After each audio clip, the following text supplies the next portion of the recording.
Yo, Battle Rap Arena. Sorry for the mix-up, y'all.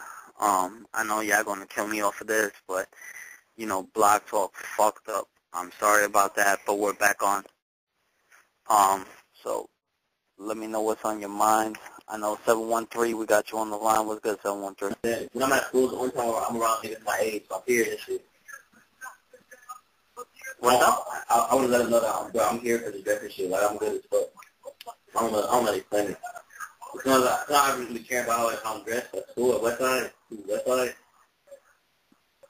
I already had enough fun days. All right. 203, you on the line. What's up, 203? I mean, that happens like... Hello? Hello? Yo, 203, you on the line. What's good? Oh, I'm on the line, Jesse? Yeah, what's up, man? What's good, Jesse? Y'all ain't got no, I didn't even know I was on the line. I ain't even pressed one, but yeah, y'all ain't got nobody special today? Yeah, we got Illmaculate. Illmaculate's going to call in on 10 minutes. Blog Talk kind of fucked up on us. So, we just got that fixed right now. But what's good with you? Oh, chilling, man. I'm glad y'all back on, man. I used to always be listening to y'all when I get out the gym and shit. I'm about to start ranting and raving when y'all wasn't on for like 2 weeks straight. Nah, we're back on, man. Monday, Tuesdays, and Thursdays, 8 p.m. Eastern. We're back on. You know what? I'm sorry. Sorry about the hiatus, but we're back on, and it's all good, man. It's all good. I thought maybe the UW thing might have something to do with it. Yeah, I probably didn't want to feel like talking about that for like 2 weeks straight. No, not at all. We actually did a show the day of the Hollow. If you follow Battle Rap Arena, we did a show the day of Hollow versus Lux. Yeah, when y'all changed the time, it kind of messed up my schedule and shit. Cause y'all used to come on at 9, right? No, we used to come on at 10. But no, 10, yeah. What happened today was we were ready to come on today. What happened was Blog Talk had shut down. It stopped working on everybody, and it just right now started working again. So I figured, let's get the show on the road. You know, I told people the show was going to be tonight. So we're back on, son. So what happened? That's what's up. Well, yeah, I'm listening to the show, though. Well, plug me back in with Illmac. Come on. Of course. We got Tell the Barber on the line. I don't know. Tell you want to be quiet for today, son? Yeah, you can hear me? Yeah. All of a sudden, yo, first appearance ever. Stay telling me he's gonna call in the show. I'll be like, word. Never shows. Tell the Barber. Niggas that don't know Tell the Barber. This is Smack's barber, Smack's right hand man. Where you see Smack, you see Tell. Niggas that don't know Tell. What's good, Tell? Oh, I'm chilling, bro. Taking it light. Truthfully, I was just calling to listen in. I don't know. I didn't know I got connected in. Fucked up. It wasn't my intention to get connected, you know what I mean? But it's all good, though. I'm here. Nah, we're gonna have it's good that you're on, though, because, son, Psycho made plans after Blog Talk was fucking up and shit, so it's just me tonight. Okay. You know, we have Illmac on. You're close in the Smack headquarters. What would you feel that Illmac deserves a Smack shot? Oh yeah, totally. I totally believe so. I think anyone that that has been doing it as long as Illmac has done it, or anyone for that matter, should always be able to at least show, improve, or perform on this stage or this platform, I should say. You know what I mean? I don't think that there should be any resentment towards somebody that, has put in work, or the amount of work that Illmac has, or, people such as Illmac that have been battling for years and years. I think they totally deserve, that right to at least get, one battle over here. You know what I'm saying? Because, for a person like that to be able to, battle everywhere and battle on all platforms and all stages and not be here is kind of like, like, well, what you waiting for? Or are you really, still battling?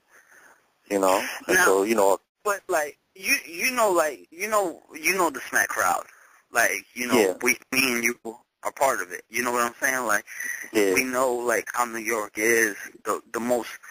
I want to say ruthless, but like I actually kind of think the most fair.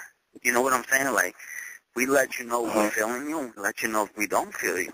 You know what I'm saying? Like yeah, you're right. And once you fumble, dude is on your back. Pause. Like, boo, yeah, exactly. Boo, boo.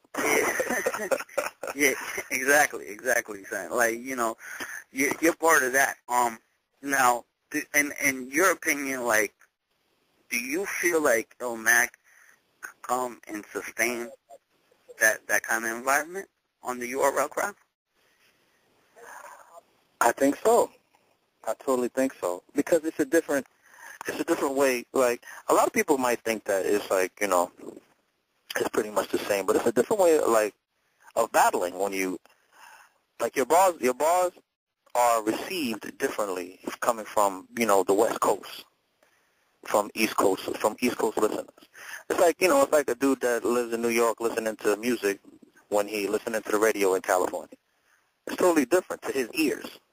But out there, it's like, whoa, did you hear what he just said? So I think totally, especially like with that, especially with the angles that he might take. And then on top of the fact that he battled, what was it, Big K?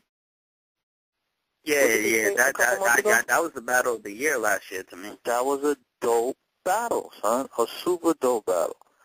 Super dope battle. I really love that battle. So I truly believe that he would do perfectly fine here if ever given the opportunity to do so. So me and Psycho had the conversation yesterday. Mount Rushmore, Real Deal gave his. Thesaurus was up there. Mine's consisted of. Somebody actually brought up a great point. They were like, "Yo, what about Eminem?" Like, is it the Mount Rushmore for rappers? Battle rap. Battle rappers. Well, see, but what M did for battle rap too, they're like with no, you 8 Mile. Right, he did. You know what I'm saying? He created a whole MTV. Like without M doing 8 Mile, some of these niggas would have never got their shots because Marv One was known from the 8 Mile. But I think all right. So for you to, I didn't mean to cut you off, but for you to say that, right? M, so for you to even mention M within that, battle rap category, and do some research on M battles. Now, are there any M battles up? Exactly. You see what I'm saying? Now, if there's an M battle up or one or two M battles up, then you could probably be like, okay, but 8 Mile, you going with 8 Mile, you're going by a script, you're going by somebody that, wrote a screenplay, you're going by what actors saying, he might have ad-libbed while, while shooting the movie. Yeah, it's tricky. That's a tricky one, because I wouldn't really put M in, the battle rap genre as, M is a battle rapper. He made it doing that, but it was such a small platform when he was doing it, and it was such a small scene during the time in which he was doing it, and it was super underground, and I don't even think they was even really filming it like that. Was it even being filmed at that time? I don't know, son. But there was other shit too, like the '97 Rap Olympics, which got him a deal with Dr. Dre. So, that's yeah. You got to consider M kind of influential at that point. You could say that, but I wouldn't put him on my Mount Rushmore of battle rappers, because I can't go back and be like, yo, did you see M kill Jetpack Jerry that day? No. You can't say that. But you know what I mean? I'll say this much, though. If M ever stepped in the ring, I mean, do you think anybody could actually beat him? I don't know, son. That's like a super, that's a really good question. And I don't know, that's respect. I don't know. I wouldn't be able to answer. I wouldn't say he would, I wouldn't say he would win totally, but then I wouldn't say that he would lose totally either. You know what I mean? Because, like any sport, some dudes it's just their night, or it's just their day, or it's just their time. And some dudes just have bad days. Like, damn, he never sounded like this. Like, perfect example. Like, for instance, the first time you seen Sue Surf choke, that shit had niggas in there gasping for air. Yo, brothers was like, yo, he's choking? He didn't choke. Did he just, what? Yo, what just happened? That shit is shot. You know what's funny? It's almost kind of reminiscent of some Menace too, when Lux choked, and like I remember like the initial reaction wasn't even a boo, like niggas were just looking around like, is Lux choking? Yeah, like nah, that can't be choking. Nah, because you hold them so high in stature, and you follow them and you follow their career, and you know that they're like one of the best, if not the best, or one of the top dudes doing it, and then they fumble, and you've never seen them fumble at all. It's like, whoa, yo, what just happened? Like, you can't get it. You can't even grasp it. So, then you start making up excuses in your brain, like, oh, no, he said something, or no, he was, oh, no, but you just don't know. It's just to show all the situation for all parties, I be thinking. I say this on the show all the time. I love this excuse. Lux choked on purpose.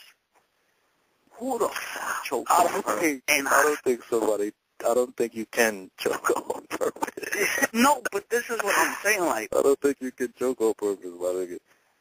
I don't know if you can do that. Can you do that? Can you choke on purpose?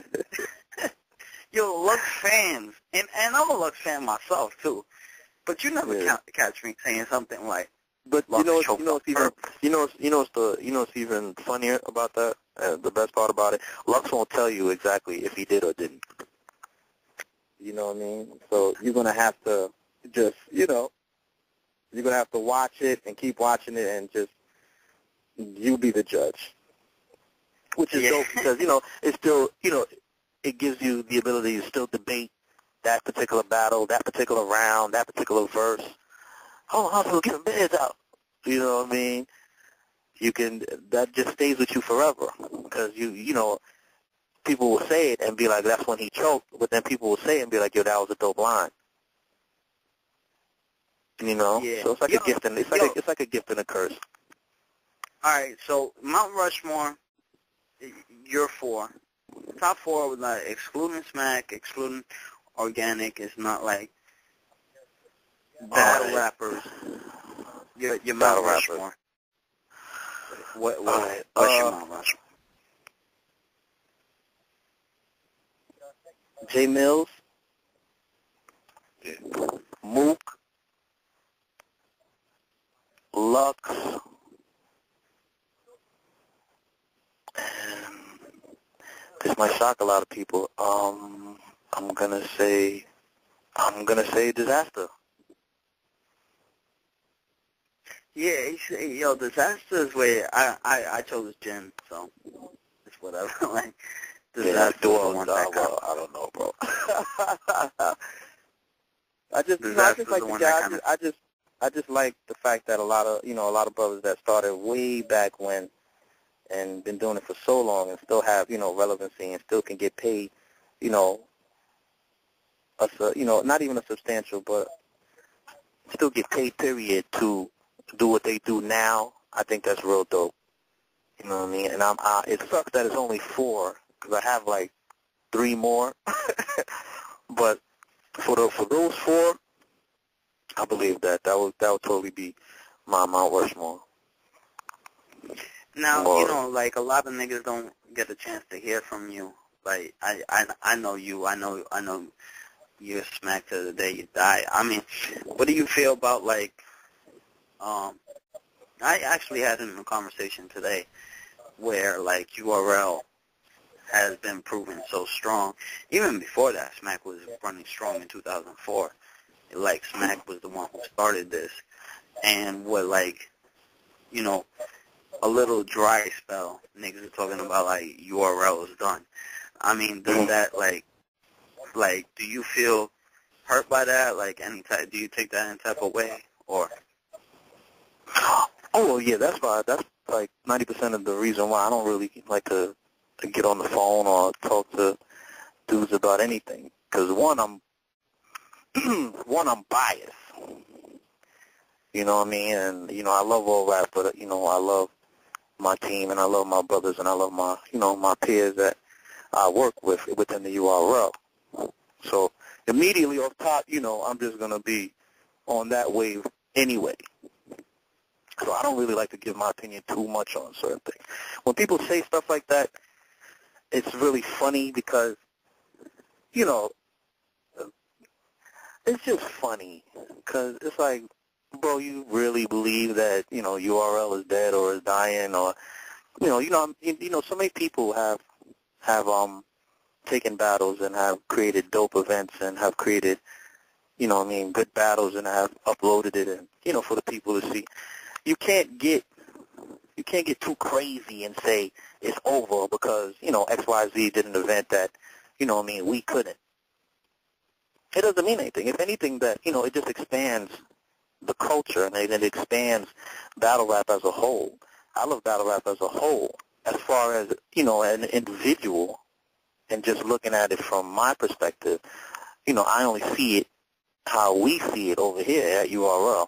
Now, you know, I'm gradually growing to accept and watch and, you know what I mean, really get into the other leagues and appreciate what the other leagues are doing. At first, you know, I ain't even gonna hold you up. Like, you know, yeah, I felt some kind of way. Yeah, I felt like niggas was biting. Yeah, I felt like, you know, niggas was taking certain battles that they knew that either we were working on or we were trying to obtain, that they're like, yeah, I felt like, you know what I mean? But I was always told, Telly, don't say nothing. Don't say nothing. Don't say nothing. Yeah, let them talk. Don't say nothing. So, you know, I'll bite my tongue and I'll probably say something sporadically or tweet something, you know what I mean, indirectly. But, you know, overall, I'll be like, all right, you know, I won't say nothing. But, I mean, since the year started, it's been such a great year for battle rap as a whole, with the Hollow and Lux and the UW event and the the other battles that have been coming out, the TG dudes that are just super dope, the other leagues that are, you know what I mean, starting to, you know, showcase a lot of these new guys that are, you know what I mean, coming out. It's just like, right now it's just, you know, we're in a transition phase. Like, we're moving into, like, another direction. Not so much another direction whereas, you know, you're not going to see your favorite guys no more, but where, you know, you're trying to give the young guys more light, the new guys more light, the new guys, you know what I mean, a better profile, a stronger profile. So, you know, right now, you know, I'm in a good space as far as the battle rap is concerned. Of course, you know, you see URL TV all day long. I don't really talk too much about the other leagues. I don't really feel I have to mention anything about the other leagues. It's really about what we're doing and how we can just change the landscape and, you know what I mean, become more of the innovators that we are. You know what I mean? But props to everybody, though, man, because, you know, all the leagues and everybody that's coming out and everybody that's doing their thing and, you know, putting out these battles and setting up these events. Much props to y'all, man, and just, you know, the expansion of the culture is needed, and I see it happening. You know what I mean? And no, there is no competition, bro. I never looked at it like that. I never even thought of it like that. Like, yeah, don't even look at. I know you dudes like you, Smack and Chico. You guys all actually went out to King of the Dot and supported that. You know what I'm saying? So like, niggas saying that actual competition is. You know, yeah, there's no competition, bro. We don't, like, you know, if anything, what, you know, what leagues should do and what, you know, owners of these particular leagues and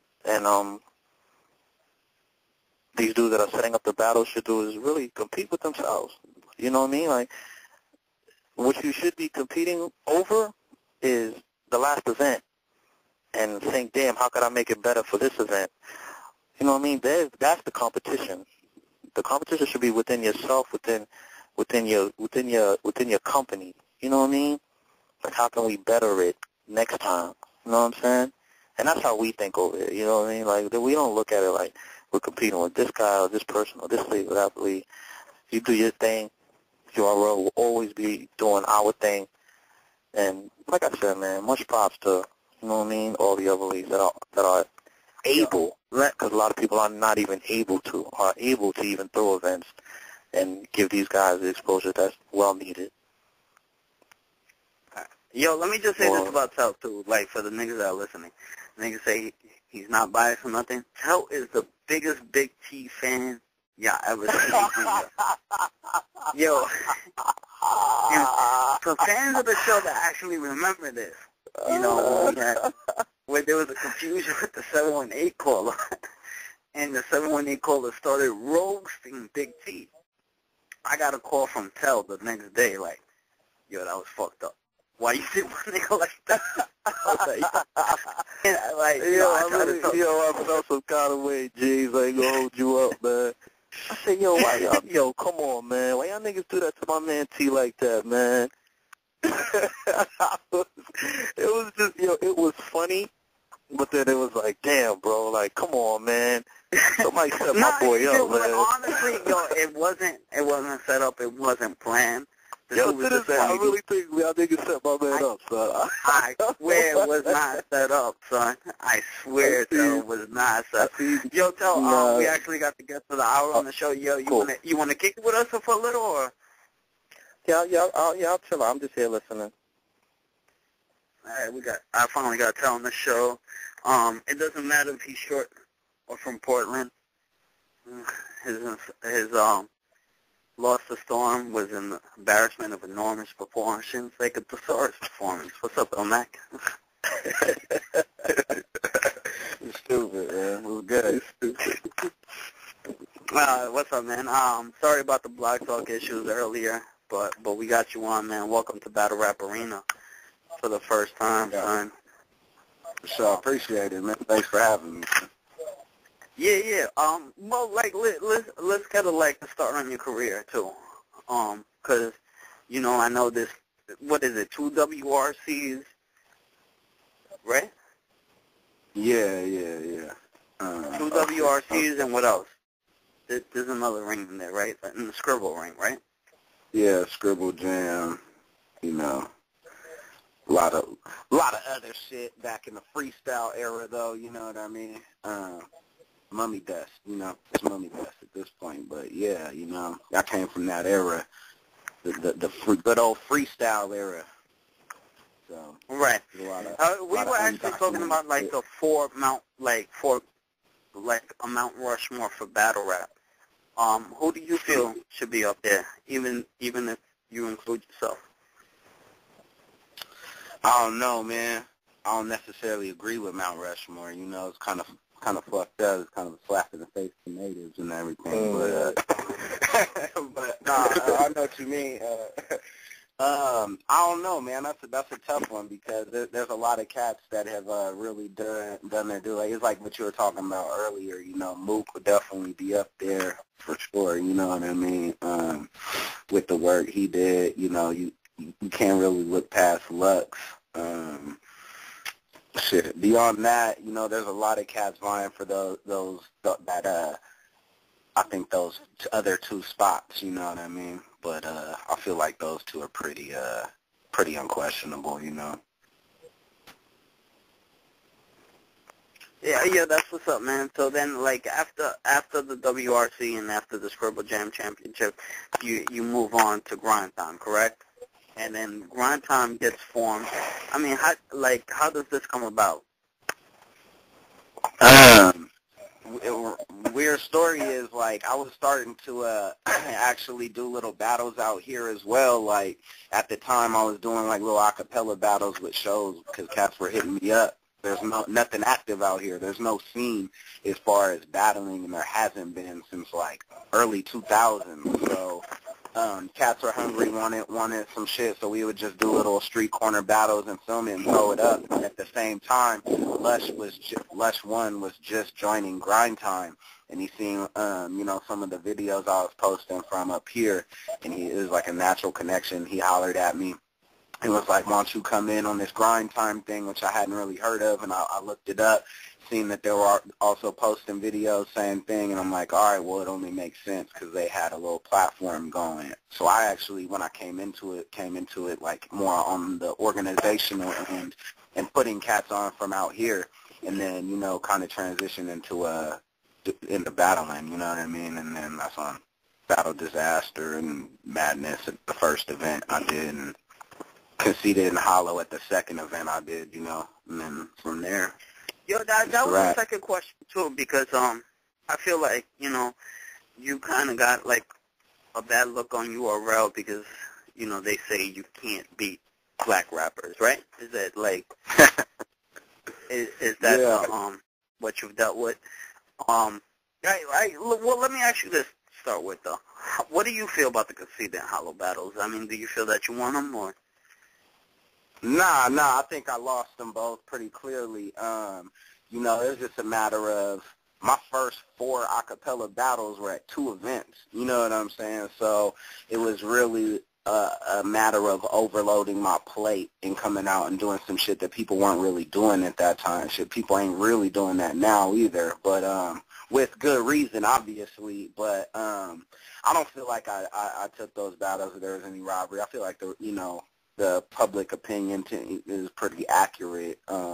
It's just a matter of too much at one time when the format was still new to me. And honestly, neither of those cats were really, who they are now at that time. Like, at that time, oddly enough. Well, I was about to say, not for nothing, too, like, Hollow and Conceited in one day, like, I don't know what battle rapper could do that. I mean, Lux can't even do that. You know what I'm saying? Like, I don't know what battle rapper.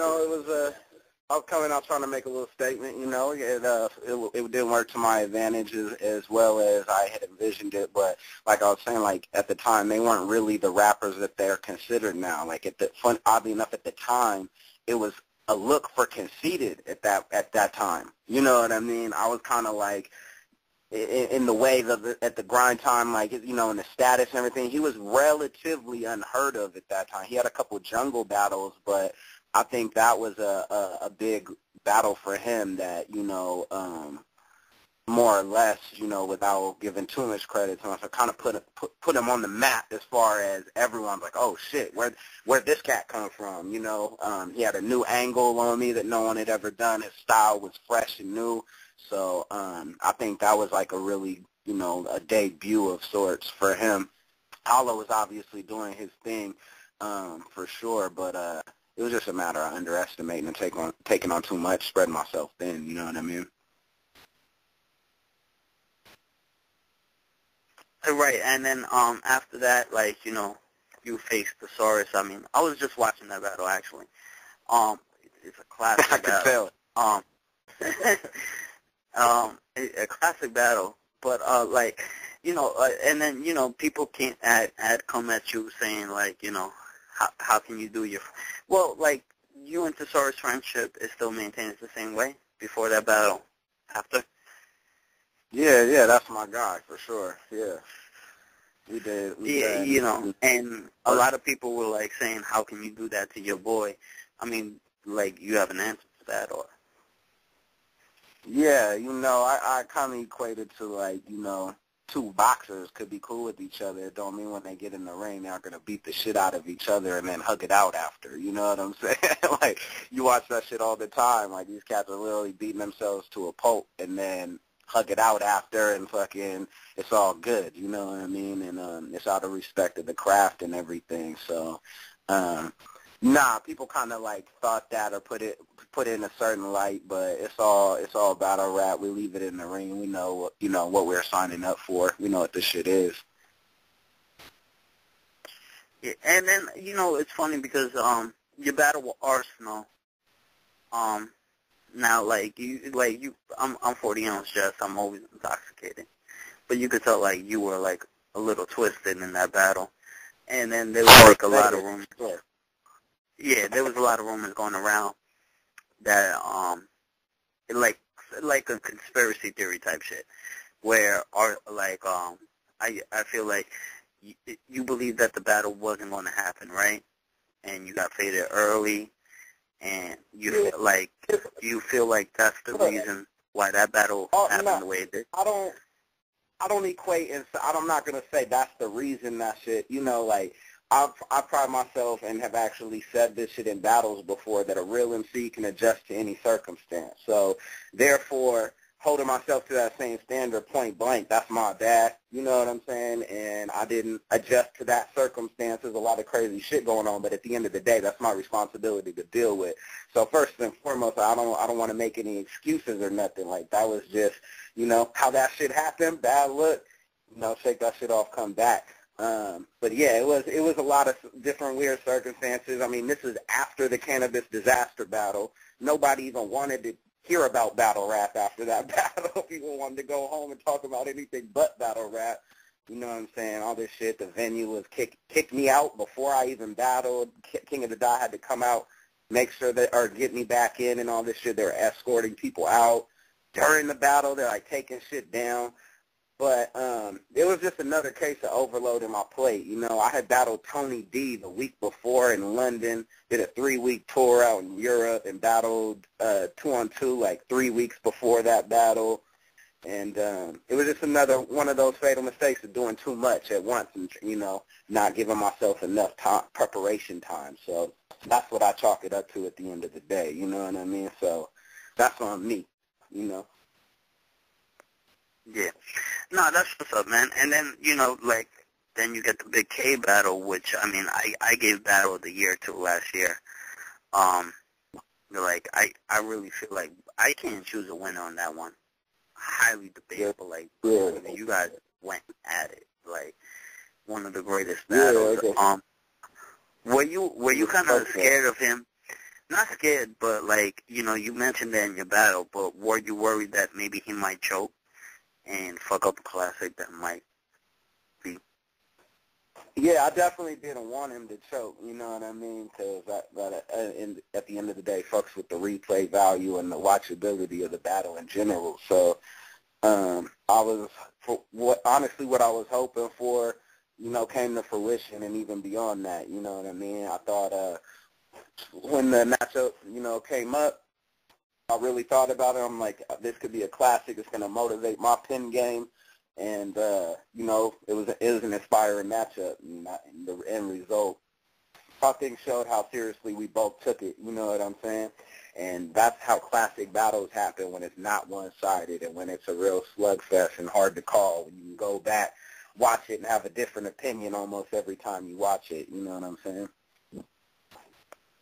Right. So at the end of the day, you are on URL Battle Rap Arena. Are you ever looking to get on that URL stage, and like anybody specifically that you want?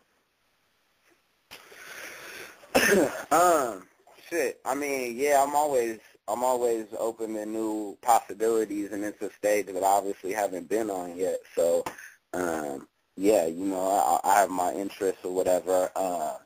As far as somebody specifically, that's a tough one. I'm not sure. You know, like I don't really I don't do too much like thinking and plotting like, oh, this battle would be like, that's what I want. It's more so when it comes to the table as a real possibility and I consider it. That's when I kind of like, okay, would this match up?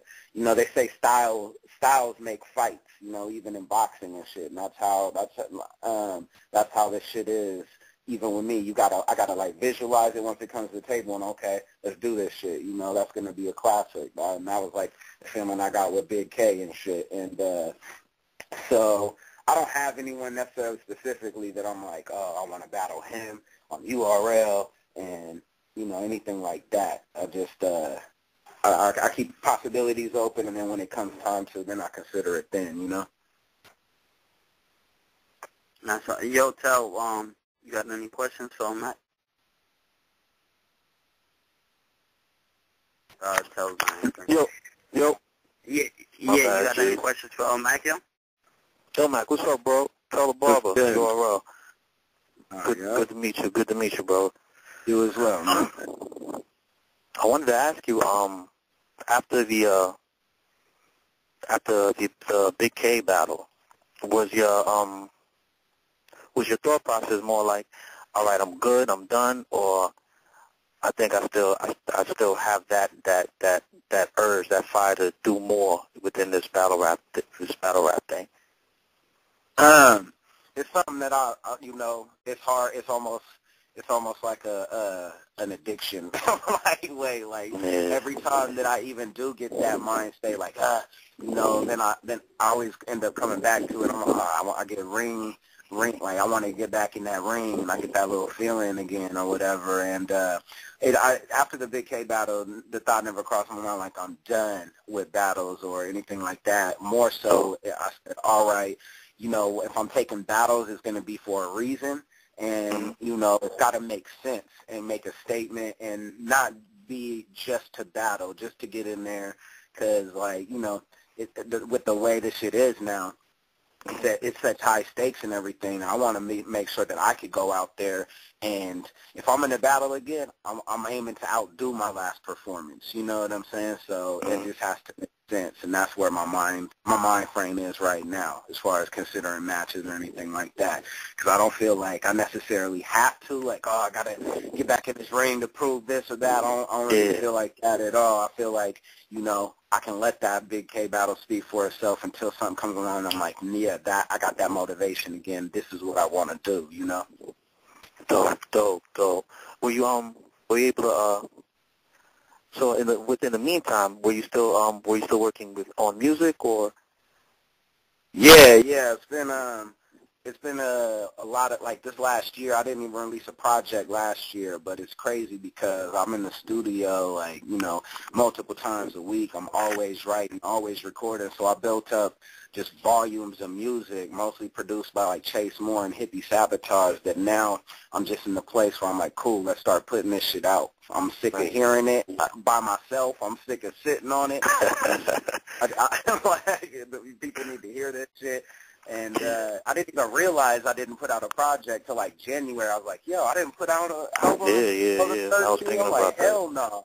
I'm like, hell no. So, I just dropped a single yesterday and sent it out today, or premiered on DJ Booth yesterday. I sent it out to everyone today, and it's the start of just really letting go of all this shit. And I have such a stop music. It's out now.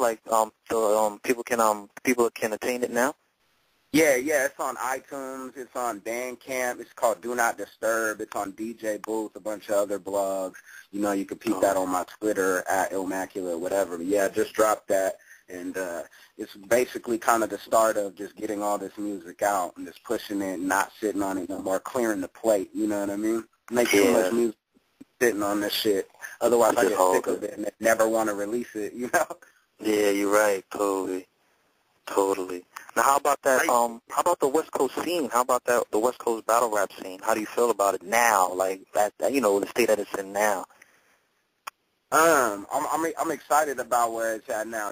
But I feel like the last couple years have been a rebuilding process because with grind time, almost not existing anymore, more or less. The not having that outlet and that platform out on the West Coast, a lot of, a large talent pool didn't have the means to go out there and showcase their talent. So now that, King of the Dot reached out and that connection was made, it's been all about gaining momentum and rebuilding, you could call it scene or the scene that we once had. It was thriving in the Battle of the Bay era with grind time, and that's why I think this Battle of the Bay event that I battled K at was a milestone, because it was reasserting that scene's prominence on the large scale. So I'm actually excited. I feel like we're finally getting back to where we were after we lost ground when grind time ceased to exist, at least on the Fresh Coast. That's dope.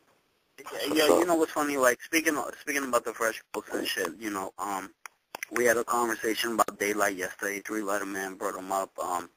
You know, Tell and Smack, of course, have their own feelings about what Daylyt did and shit. Yo, the like, first 48 blogs though is one of the funniest shit I ever seen, dude. Oh, it's hysterical. Oh, it's so hysterical. Oh my god. Oh jeez. No comment. Yo, why did they walk up into a cafe just full of regular No fucking comment. Oh my god. You know, it's hysterical, but but as funny as Daylyt is, and Daylight's my dude. I chop it up with Daylyt. You know, he do you think that he does cause disruption a little too much? You know, when he did that thing on Vlad, and you know, I understand it's all. What he do on Vlad?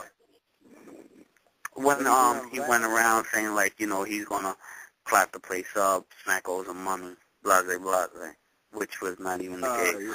But it was just for video. Right, yeah. I mean, as far as that specifically, I don't have you know, a specific opinion, but I just see but I mean, Daylyt himself, do you think he went, because I know before that he battled Locksmith and he battled Passwords and he didn't get the recognition that he deserved. That was pre-Spawn Mask. That was pre-Spawn Mask. Exactly. I think that Daylyt is, you know, I mean, and I've seen him or heard him say something about this, he's totally the Andy Kaufman in this shit, where he takes on the character and it's almost like a choose your own adventure book. Whatever the people react to and positively reinforce, he takes it up 3 notches the next shit. You know what I'm saying? I understand his angle, you know, and he's constantly he you know, he knows he's ridiculous and the lengths he goes to, but the thing about it is, you know, fans and people have to take responsibility as well, because they're positively reinforcing the shit. You know what I mean? So as far as he's concerned, if he keeps getting more and more attention doing this, why would he stop? You know what I mean? So I see it from that angle. I see what he's doing, you know, and I don't really, that ain't my shit particularly, you know what I'm saying? But it's all right, well, you're a practical joke on yourself and everyone else. I get it. You know what I'm saying? But that's as far as my opinion goes. I see his little train of thought and what reinforces his actions. You know what I'm saying? Right. Now I know, with Grind Time, you were the president of a division, right? Now is that are you? Now I know Lush is West Coast King of the Dot. I mean, is that possible? Maybe King of the Dot Portland, is that something in the works, or? It's not really in the works or anything. I mean, the thing about it is especially in Portland, with the only battles since the early 2000s that have happened out here have been events that I've done. And so with that being the case, the scene overall has suffered and hasn't nurtured new talent, hasn't nurtured the talent it does have. So it's really hard to turn around and jump into a moving machine like King of the Dot, where the stakes are so high and the platform is so big, with somewhat of an underdeveloped scene behind it. You know what I mean? So there isn't that many MCs to pull from. I know, you know, Seattle is building with King of the Dot. They just threw an event. And this is, you know, 2.5 hours away from Portland, 2.5 hours north. And they just did an event up there. Even there, I think, you know, with just pulling from Seattle, there isn't enough to sustainably have a interesting and viable or scene with longevity. So, you know, if King of the Dot keeps building with Seattle, then the natural move is for me to just funnel the Portland rappers that are interested and are trying to battle on that platform up to Seattle, rather than taking away back and forth from each other. It only makes sense. You know what I'm saying? Mm-hmm. Right. Yo, we got a few fans on the line. You want to take a few fan calls, man? Yeah, for sure. 716, you're on the line with Illmac. 716? All right, 716, don't feel like speaking. 646-500, you're on the line. Yo, what's good? What's up, man? What it is? Yeah, what up, Jesse? What up, everybody online? Yeah, What's good, bro? What up? What's good? Nah, whatchamacallit? I have a few questions. The first question is, that battle with you and Big K, the song that played at the end, Know My Name, what was the sample that you used for that song? Because that was hard. Oh, damn, I'm slipping right now. I should know this because I actually got a YouTube notice about it, but I was telling you off top, Chase Moore produced it, and he would be the man to let you know, I was just like, that's just hot, let's rap on it. You know what I'm saying? Ah, damn. Can't call it off top right now. That's my fault. I feel like an idiot. Oh, I should have just researched it, but oh yeah, but if there's a battle that you could do over or get a rematch with any battle rapper from the past, whatever, who would you rematch? If I don't know, I don't necessarily, subscribe to rematches in the way that it always looks bad for the person that originally lost or like a desperate move, and a lot of times they don't live up to the hype. But if I was to redo something, it probably would be the Arsenal battle. Yeah, I was about to say just with some, circumstances that happened, and also like I feel like it, a relatively, easily attainable win was on a silver platter, and I threw it off the table. You know what I'm saying? So that's probably one that I would do over. Looking at it like that. Oh, cool. That's what's up. Other than that, is there any other upcoming battles you got? Yeah, I've been talking with King of the Dot about another battle, but we don't have anything solid yet, for me to be able to speak on it without possibly, jeopardizing that or speaking too soon. So that we're definitely in the talks for an event in the next, month or two or a couple months about doing another battle. But that's about all the information I even have on it. You know what I'm saying? 'Cause nothing solid yet. All right. Cool. And Jesse. I know I'm going. Yeah, what's up, man? Oh, y'all was talking about I just tuned in. I'm late. Y'all was talking about the Mount Rushmore battlers. What was that saying? Four battlers that you would put on Mount Rushmore. Like, who's your list? My list? Yeah, four battlers that you would put on Mount Rushmore. If there was a Mount Rushmore battle rap, who would it be? Well, I will have to put Supernatural to the case. He's so fucking incredible. Like, but Juice beat him though. What happened? I said Juice got him though. It's all good, but he still got to go in there for me. Nah. Yeah. I gotta watch that battle again. But anyway, it'll be him, Lux, C-Ray's Walls, and Sirius Jones. To me, that's mine. That's pretty interesting. I'm sorry. Who was the dude before Sirius Jones? C-Ray's Walls. I don't know who that. Yeah, I know who that is. Oh my God, you don't know C-Ray's Walls, Jesse? Yo, Swave, call in, Swave. Yo, where's Swave at, man? Yo, Seven, man, they disrespected your boy, man. What's up? Yeah, you know who that is? He came up in the freestyle era, like, when PH and Mini Styles and Jen and Tone Deaf and these cats, out there were catching bodies, and Immortal Tech out there on the East in the freestyle era.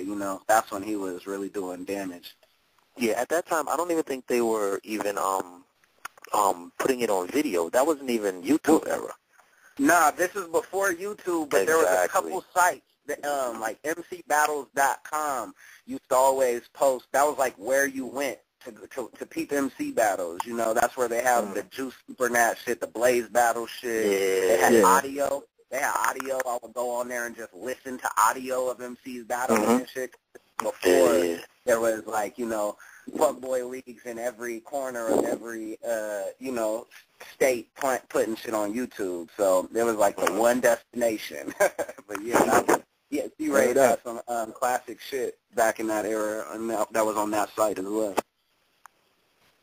Yeah, I'm gonna check it out. Thanks for calling in, man. 860, you're on the line with Illmaculate. 860. 860, don't feel like talking. You got 717 on the line, 717-398. You're on the line with Illmac. What's up, 717? Yo, what's good? What's up, man? What's happening? Yo, your boy Joey Cash calling from motherfucking Portland, Oregon in this bitch. Yeah, 503. What's good, Immaculate? What's good with you, man? Shit, living this Oregon life. You know how I go. We got that fire ass out here, that fire ass weed out here. So you know how I'm doing. But shit, y'all was just calling to say what's up. I love how you repping the city and whatnot. Yeah. I was for real. I was on YouTube the other day, and I had caught one of them old classic shits with I think it was you and the Source when y'all was doing the freestyle, the 2-on-2 freestyle. I forget. Events was. And the boy had the NBA jersey on, and you hit him with the how you gonna come with the Wallabies and the breakaway? The breakaway. Remember that shit? Yo, that shit. Wallabies. Oh, that shit gets me to this day, bro. That was hilarious. Cause he was looking like a fucking clown out there like that. And when you hit him with that straight freestyle, that shit was hilarious, bro. Yeah, that was who was that? That was Majesty. Cyanide. Yeah, yeah, I don't even remember. They was whack. I don't even remember. They was whack. But yeah, that shit was crazy. Yeah, and you did your thing in the big K battle too. I fuck with that. Heavy. Of course, I mean, everybody fucks with that though. I ain't really talked to too many people who didn't like that shit. I thought you got them. I might be a little biased 'cause I live out here in Portland now, but I thought you got them. Hey, you know, it's a Debatable. For real. Classic, I thought I saw you like 3 days ago, or like you. What kind of whip you in? You in a white joint, right? You in a white car, right? Nah. Well, unless I was mine with the homie, I roll a Phantom. Oh, okay. I thought I might. Yo, I rolled a Maybach with an elevator in it. So I don't know. Yeah, that was you then. I saw you. I saw that elevator. Nah. But yeah, I was just calling in to show some love. Like I said, I fuck with you. You out here repping the city, right? And shit like that. And yeah, you already know. But yeah, I was just calling, checking. I already gave my Rushmore yesterday. So it was good. Come out March 1st to Blue Month. We got a little show popping up. You know what I mean? Blue Month, March 1st. When is it? March 1st. Okay, y'all have who gonna be there? It's me, Left One, and Mikey Vegas. No filler, you know? I thought Left One moved to New York. He did, but he's coming back for a weekend. Oh, okay. What about what's his name? Casal. Oh yeah, Casa. He ain't on this bill, but I fuck with him. He was on my last project. My fault. Casa. My fault. Yeah. Like I said, I just moved out here probably maybe a couple months ago, so I'm still just getting used to everybody and shit like that. Yeah, it's all good, man. It's yeah. I listen to this shit. He all right. I want to hear some more music though from some people out here. Like I'm trying to listen to y'all's music. Like I really haven't found some. Like for real, the only people that I heard about is Cool Nuts, you, Casso, and Luck One. That's it. And Mikey Vegas. But that's it. I really haven't heard nobody else. Yeah. So hey, I just dropped the new single. Holler at me on Twitter or whatever and peep that. It's on iTunes, Bandcamp, all that shit. You know what I mean? Definitely trying to quality definitely. Shit, we might fuck around and have to do something together. You know what I'm saying? Maybe drop a little something. You know what I mean? But hey, holler at me, man. I'm only charging $100,000 a verse. Yeah, I got that. That ain't nothing. I got that. But I gotta pay for the elevator maintenance. Hell yeah, I know how that shit go. I got one in my apartment. That shit crazy. But I'll let y'all go. Y'all do y'all thing. All right, Shout out to you, Immaculate. All right, then, 40 ounce. Salute, fam. 40. Yo, Illmac, like, how much did, like, what was the grand prizes back then with the WRC shit? Like, you guys were looking, like, at a lot of money, right? Like, you guys were looking at, like, $10,000 prizes and shit, right? Yeah, I think the first year was 10, and I think the second year was 50. And you won the 50? Yeah, me and Thesaurus, I was able to, get my own spot, sustain my shit for a solid year and a half, off of, I was just going straight to the bills, and then everything else, was on the music and other endeavors. But yeah, that was a good time to have that steady check coming in, because it was like incremental, you know what I'm saying? Monthly payments. Were you ever in the ring with Jen? No, I was supposed to, though. This cat called me out. Like, look, I still want to battle him to this day. URL, make this happen. URL, if anybody could make this happen, y'all could make this happen. This fool Ben called me out, and then, kind of switched up because Disaster was making racist-ass blogs about him, and then he was like, there's too much negativity. Oh, yeah, and that's right. He wanted to battle you and Disaster in the same day, right? Terrible idea, but yeah, exactly. And so because Disaster was coming at him all crazy, he was like, I'm not trying to do it. But, I still want this battle. For me, it's like I didn't do anything, and it's rules of hip-hop. You called me out. I accepted. We got a battle. You know what I'm saying? That's like, that's fundamental shit. So URL, make that happen.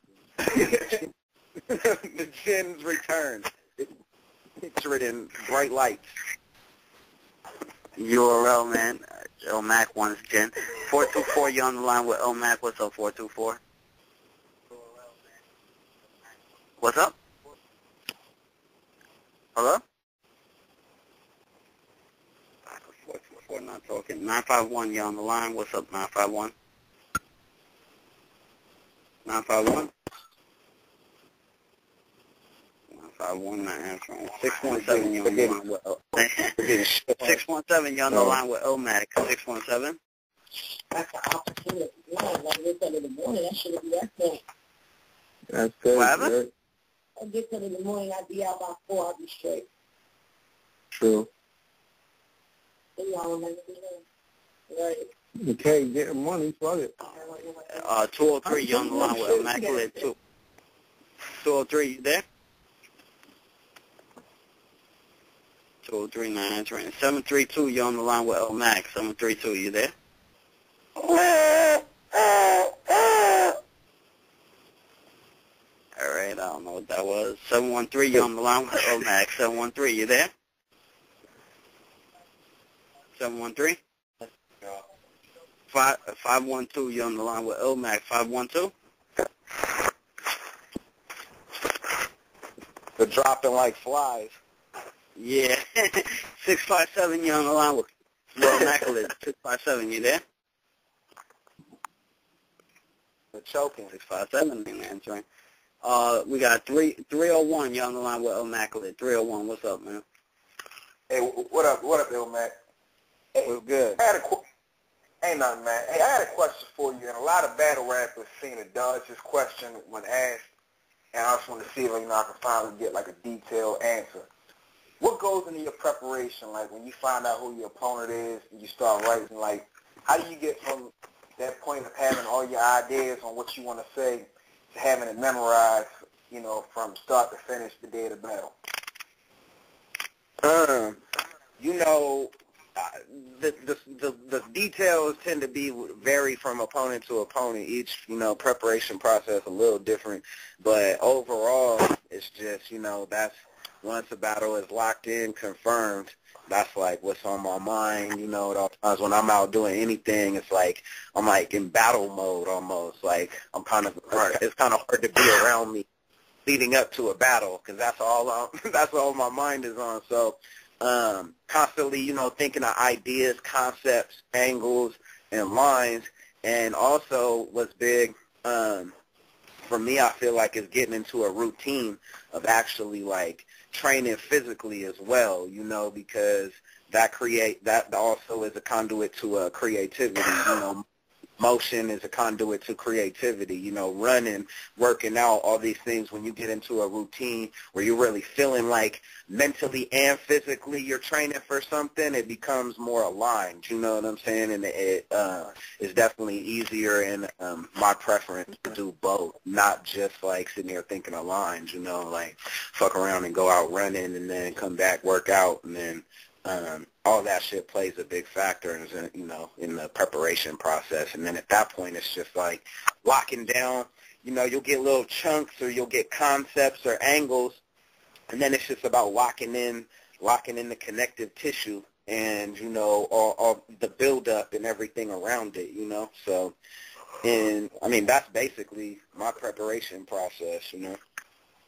All right, man. Well, see, that's all I have for you, man. I'm a big fan. Good luck with your career, next battle, and everything else. I appreciate it, man. No problem. Take a look, huh? Yo, yeah, man. So I really think, I really feel like, me personally, I feel like, you know, URL is missing from your platform. And I would love to see you on that URL stage, man. Like, I mean, but like, how does that go about? Like, do you reach out to Smack, or do you sit back and wait for somebody to reach out to you?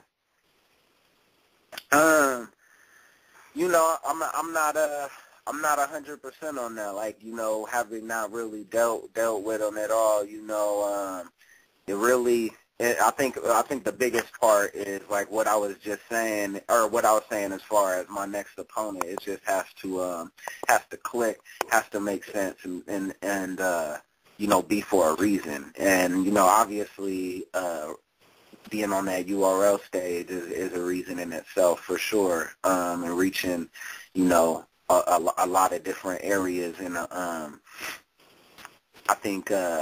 I'm not sure. I'm not sure how to go about it, you know what I mean? But I'm not, also, like, with it having to make sense and everything, like, I'm not really trying to force nothing, you know what I'm saying? Or it's all about it being right. And when the shit is right and when it'll line up, like, it'll happen, you know, whether it's after this interview, you know, through some third party or whatever the case is, you know, and then we start talking, and then it could happen like that, you know. But I haven't really had the thought or necessarily like the motivation to like, I need to holler at these cats and I need to be on that, you know what I'm saying? That tends to not really be my MO, even with battles in general, you know.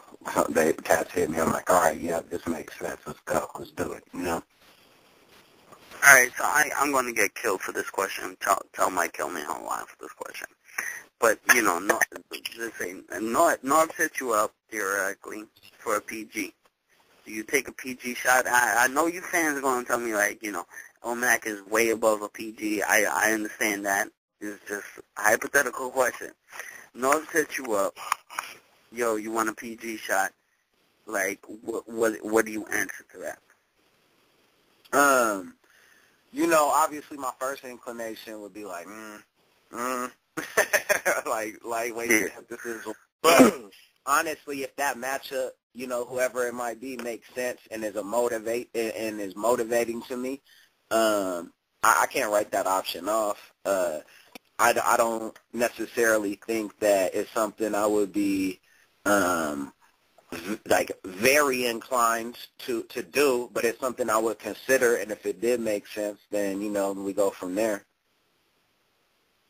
Do you feel like you took a couple setbacks in your career, like with the hollow and conceding in one day? Do you feel like maybe if you could have done shit differently, maybe those are steps you wouldn't have taken?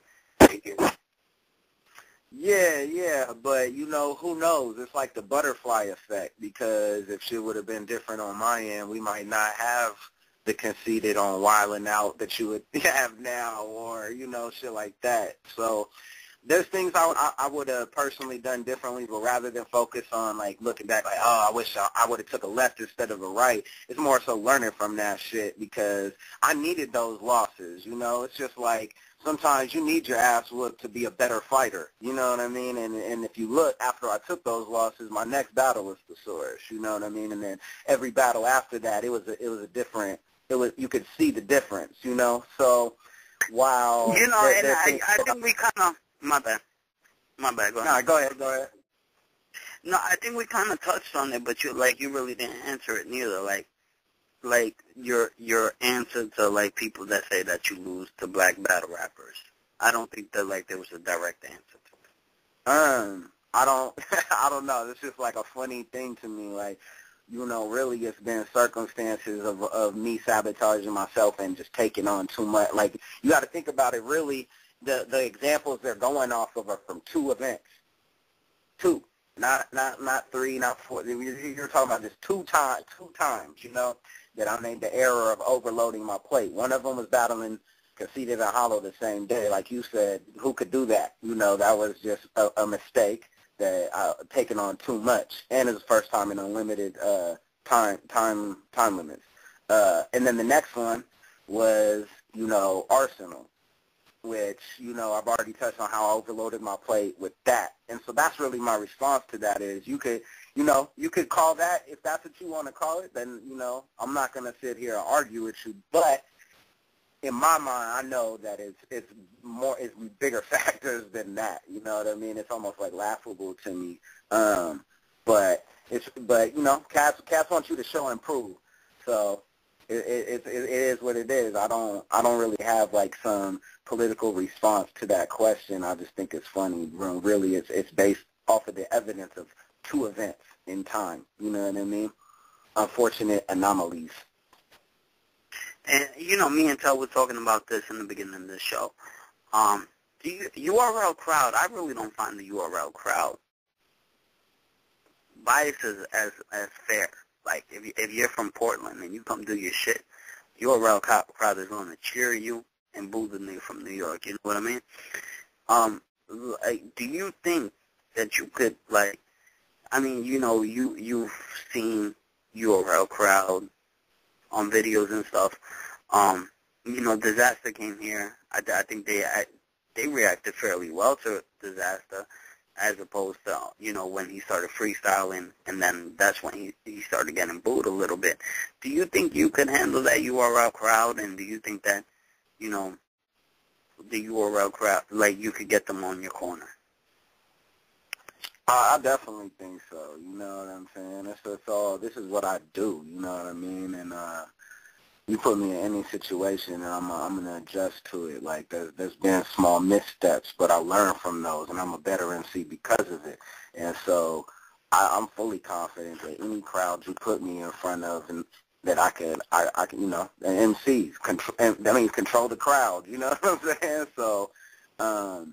Cats want to hear bars at the end of the day. I mean, it's that whole conundrum, too, when you start to get into, like, large crowds, you know, like, they add or detract because, you know, you've seen it at events where they'll just boo the whole time, you know, like, off of nothing. But there's also all the environmental circumstances, you know. Was it Summer Madness 3 when, was that when Verb was battling Clips and shit? Summer Madness 3 was Verb Rex. No, wait, my bad. That was Summer Madness 2. Summer Madness 3 was... Oh, yeah, I think 2 was Clip, Verb, and 3 was Rex, Verb. Because that was what Diddy was. Summer Madness 2 was Rex, Verb. Summer Madness 3, Verb wasn't even on Summer Madness 3. Got you. My bad. Anyway, you know, you just see when you know, large crowd get restless or whatever. A lot of times in the video, the mistakes are made because at that point it kind of becomes more about the crowd than the show, more than the battle.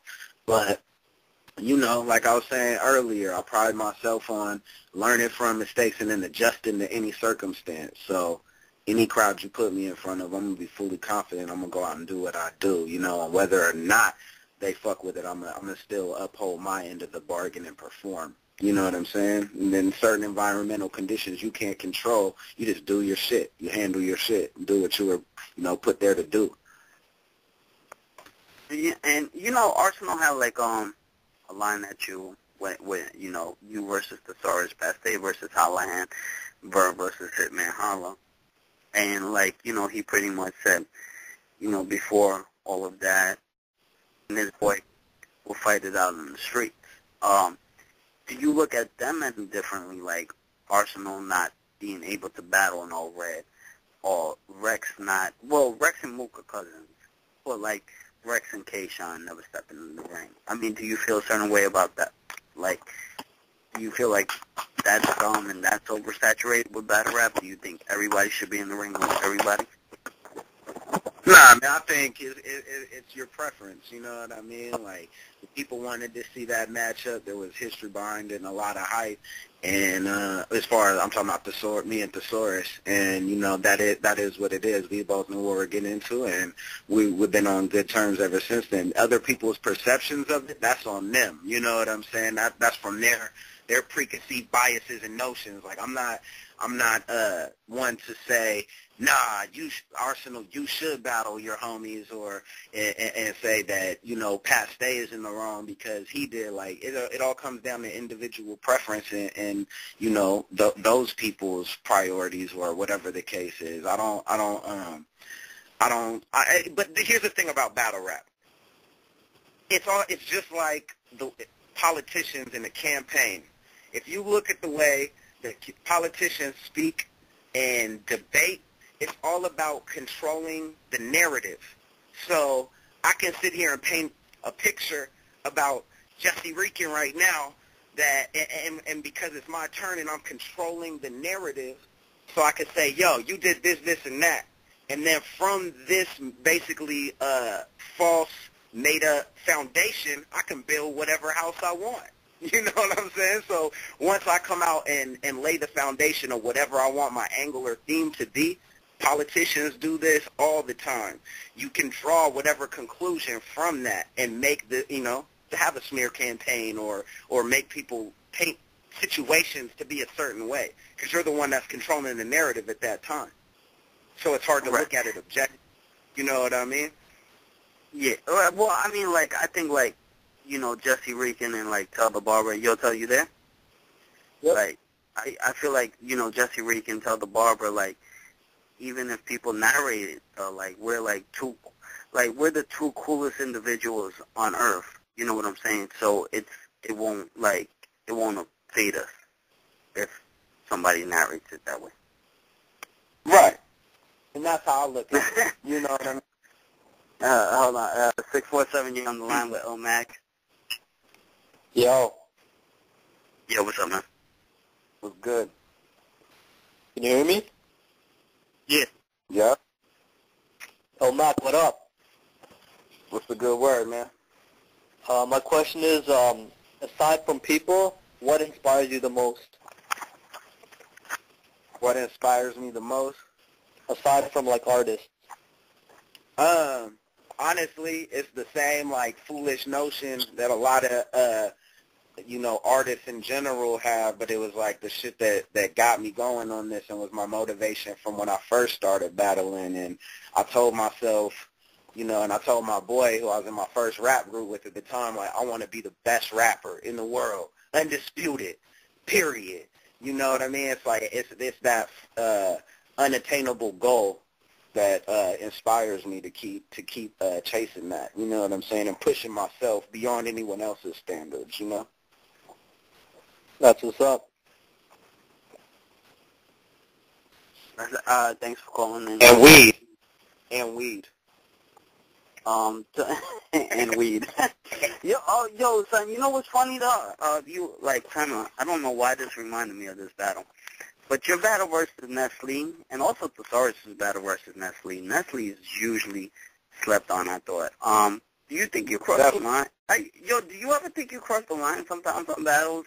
I know you were talking about, I know in the Nestle shit, like, you said if you paint this picture and you're the narrator of the story. But for the most part, people are going to believe what you say. And, you know, with Nestle, you were talking about how he had a kid that he didn't father, or like an X Factor type situation. When you brought it up, that was definitely a case of me manipulating, you know, the narrative. But at the same time, that was, you know, when I look back, I feel a little bad. But here's the thing: at the time, like, I got that from listening to songs of his. You know what I mean? This wasn't like some research or some getting dirt on Cat. Like, it was just purely by listening to songs about this cat. So it was like something that was already, if you had been the Nestle fan, that you were in the know of. You know what I'm saying? And that was just a matter of me pulling from shit he had already put out there and made public himself and put it in the battle. You know what I'm saying? Hey, you know what's funny about that is kind of like, I remember having a conversation with Hollow, like, years ago. And, you know, Hollow had told me when he did the Awkwards line, if you remember, with the stepfather, the fingers crossed. Oh, yeah. Oh, no, swearing with the left hand. All that, not fingers crossed. Right. But, you know, Hollow had told me that, you know, that swear never even happened. It was just the fact he heard Awkwards talk about his father that was passing away in song, and that's what he used. So he ran with that. You know what I mean? It wasn't like he actually.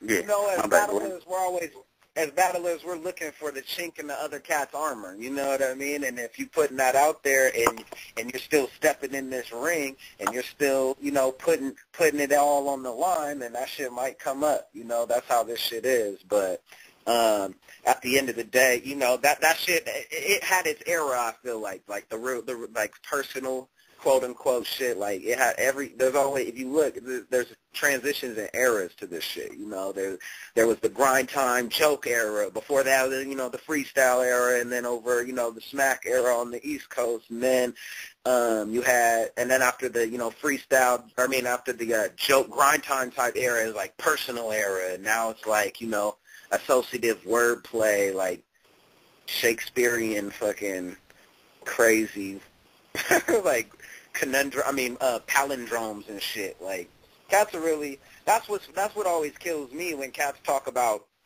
like, want to say, like, omner rap.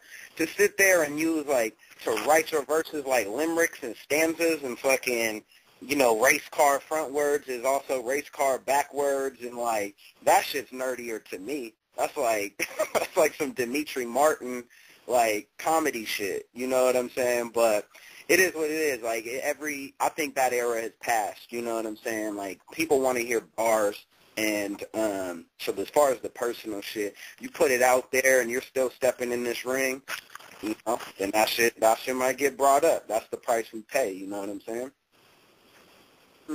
Yo, I've been dying to ask you guys this. I mean, I know Awkward's issue. Like, I don't even know if you having it. Well, like, what are you guys' issue? Like, it seems like the Fresh Coast scene, or like the grind time scene, you guys don't like DNA. I just feel like you guys have a genuine dislike for him, right? Am I right, or am I wrong on that? I wouldn't say you're right on that. I don't have a problem with DNA. You know what I mean? I don't have a vendetta or anything like that. I know him. I mean, him and Awkwards have their own little back and forth, little, you know, Twitter drama or whatever the fuck it was based on. So I can't really speak on that. But me personally, I don't have a personal vendetta with DNA. You cool? Yeah, I don't know, man. I just felt harming me. You know what I'm saying? Yeah. 512. We got you on the line with Illmac. 512. What's up? Yo, can you hear me? Yeah, what's up? Jesse. Okay, yeah. Yeah. I had a question, man. Like, Illmac, you've kind of been on your ups and downs in your career, and with battle rap fans now, it's like they will turn on you so quickly. And before the Big K battle, you know, you was getting hated on a lot. And I don't know, like, how do you deal with that? How do you deal with the bullshit of having a lost or debatable battle and having to deal with that shit? Do you listen to the fans, or Or do you just play it off? There's a couple different factors with that. I think, for one, and this is, I think, with just rappers in general being so ego-driven, like, motherfuckers, for one, want all the love and all the props in the world. They'll sit there, they'll retweet it, they'll holler back at fans, and then when somebody has anything critical to say, they're a hater. No. Yeah. One person saying it, mad more people are thinking it. So my thing has always been, okay, if this person is saying, let me consider that. Let me make that make me better then. Because if he's saying it, then other people are thinking it and not saying it. So really, I try to take the negative just like I take the positive, and so many rappers don't want to do that. They want all the positive in the world, and they don't want to hear not one negative word on their timeline. They're going to block you, or, you know what I'm saying, they're going to call you a hater or get into an argument with you for having an opinion. But so if that's a hater, then what's somebody who has a positive opinion about you? A lover? You know what I mean? Like, what kind of, this, like, it's a double standard. So me personally, I try to keep my head on straight and just take the negative like I take the positive.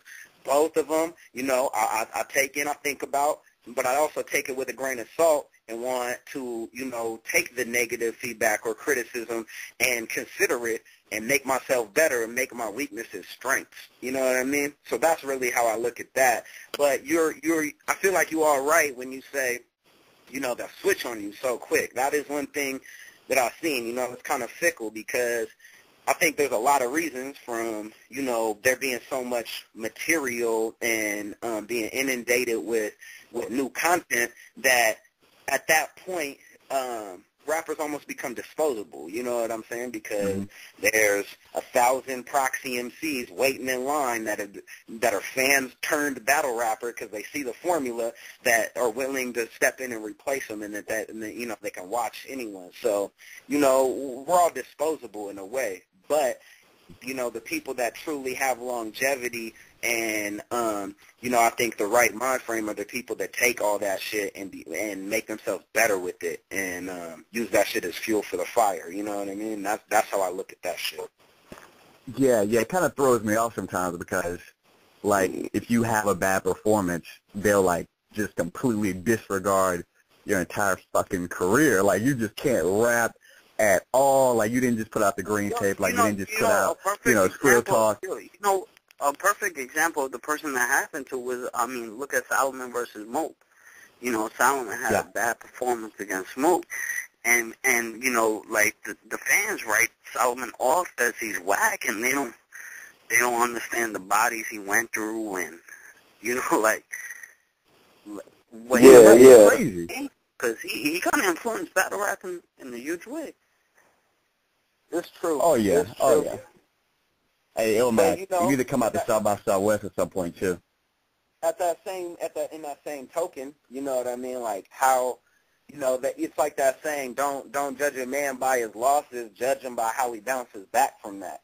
So, you know, if you ain't willing to get back in that ring and put on the line again or you know, come back and be redeemed, then, you know, what's that say about, you know, your wherewithal and your character, too? You know what I'm saying? There's two sides to it, I feel like. And I always just try to keep that in perspective and stay humble with it. You know what I mean? Because at the end of the day, that's the goal, is to turn around and turn those weaknesses into strengths and become better. But no, you're completely right. Like, it's all about your last battle. Like, even with that Arsenal battle, I did 12 other battles that year. I did 13 battles that year.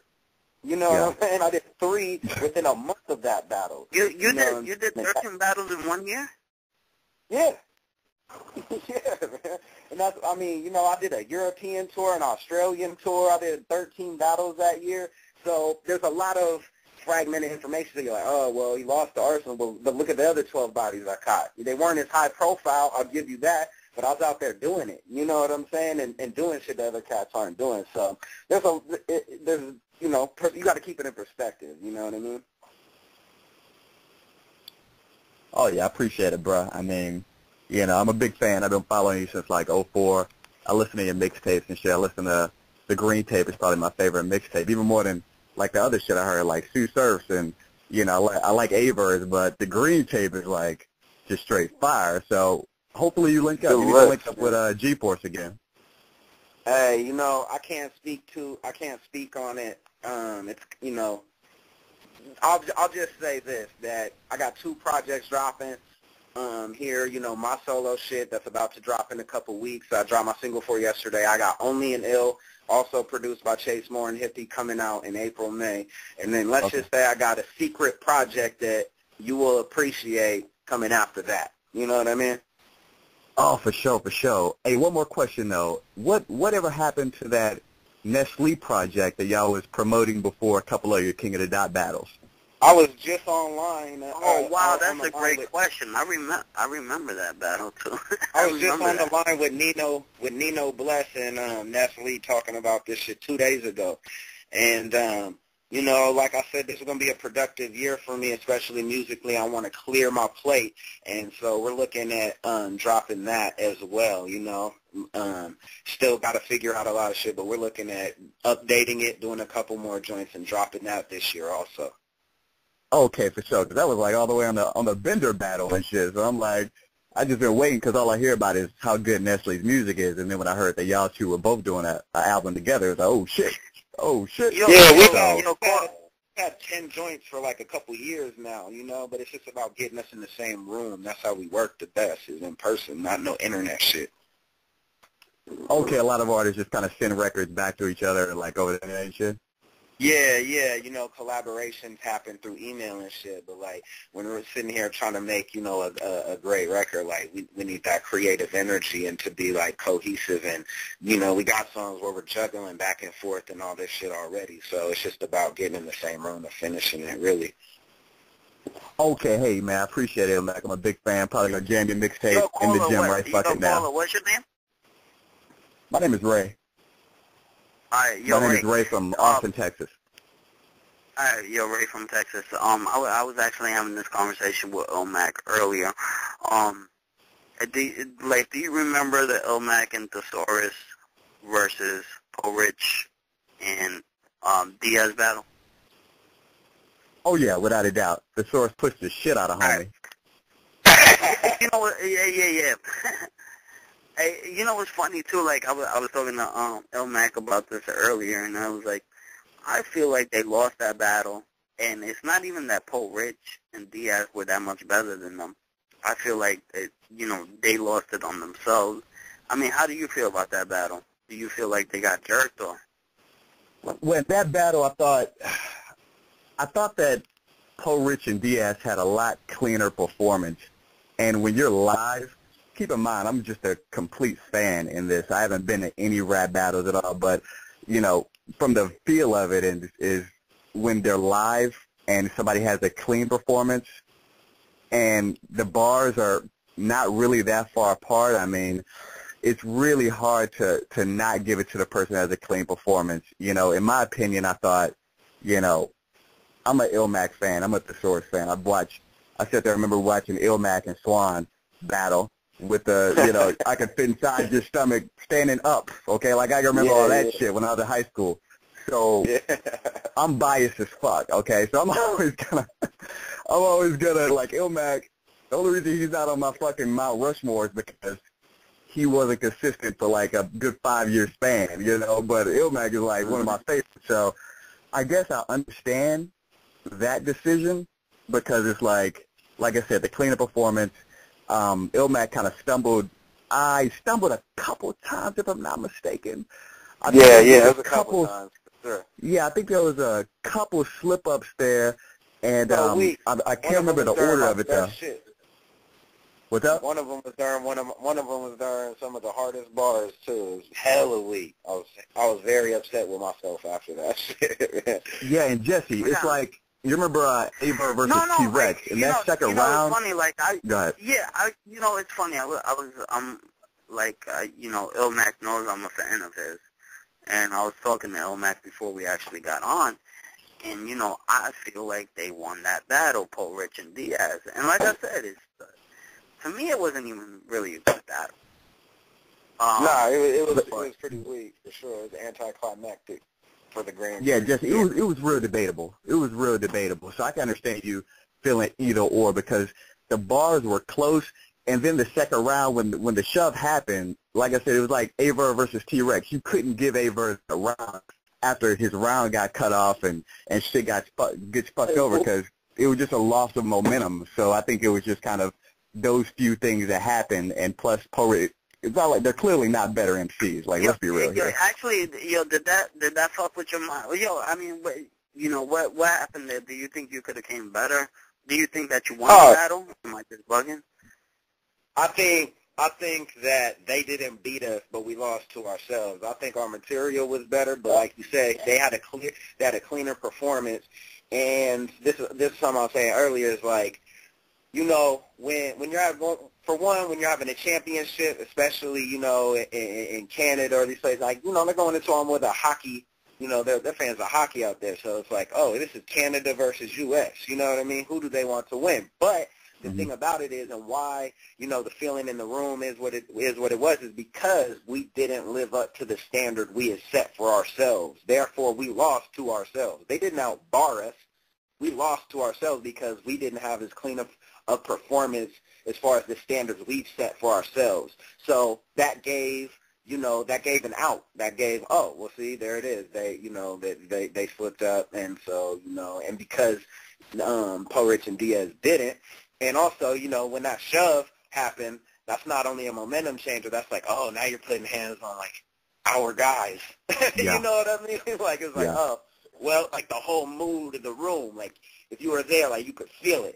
The tension was thick. You know what I'm saying? And so then, following that up with me slipping up and this and that, it just gave them an out, and we didn't perform up to our own standards. And that's why we lost that shit, Yeah, definitely. I mean, like I said, y'all are clearly the better MCs. That's not even debating, but, just that cleaner performance. Like, kind of like Disaster versus Pat Stay. I mean, Diz can wrap circles around Pat Stay, but Pat Stay was just clean. Sometimes they just what's cleaner. Funny? I didn't like that battle. I mean, I didn't like that battle too much. I thought the first round was really good. I thought I've seen better from both of them. I mean, would you guys agree with me on that? I could see that. Yeah, I mean, go ahead, Illmac. How did you feel the battle went, Illmac? I haven't seen it on the edited shit. I've seen it on pay-per-view. It was a case of, I think, Diz not being Diz not performing up to his own standard, and coming with the same intensity and cleanliness that he's capable of. I think, Pat Stay is pretty dope. But I don't know. Like, I thought the battle was cool. I think it's one of the best title matches, but title matches have typically been letdowns, I feel like, also, So that's as far as my opinion goes with it. I, like, vaguely remember the whole thing, So that's, like, about the gist of my opinion. Like, they both could have did better. Or Pat Stay did his thing. Diz could have did better, Yeah, I agree. I mean, I thought Pat Stay did pretty much what Pat Stay does. He did it at a high level. He performed his ass off. Diz, I guess to me it just kind of falls on the time limits. I thought the time limits were long as fuck, and sometimes your attention span just isn't there for an hour and 3-minute battle. I can't stand the no time limit. Somebody needs to put a stop to that no time. Exactly. I mean, an hour and 3-minute battle. If there's not a $60,000 loaded Lux Hollow the Down battle, I don't know if anybody wants to sit through that. But and even that had limits to it. Even that had a time limit. That's a whole nother fucking topic right there. That's a whole other fucking time limit. Damn. Because that was almost the opposite. Where cats, if they had more room, it might have been even crazier. Oh yeah, but I mean, to me it was like,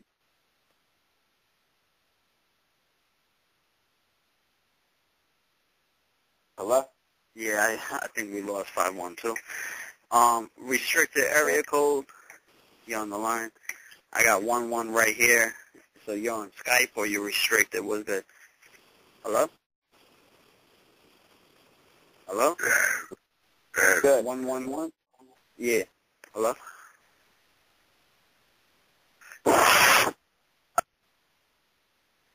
Two 253, you on the line? What, Illmaculate? What's up, 253?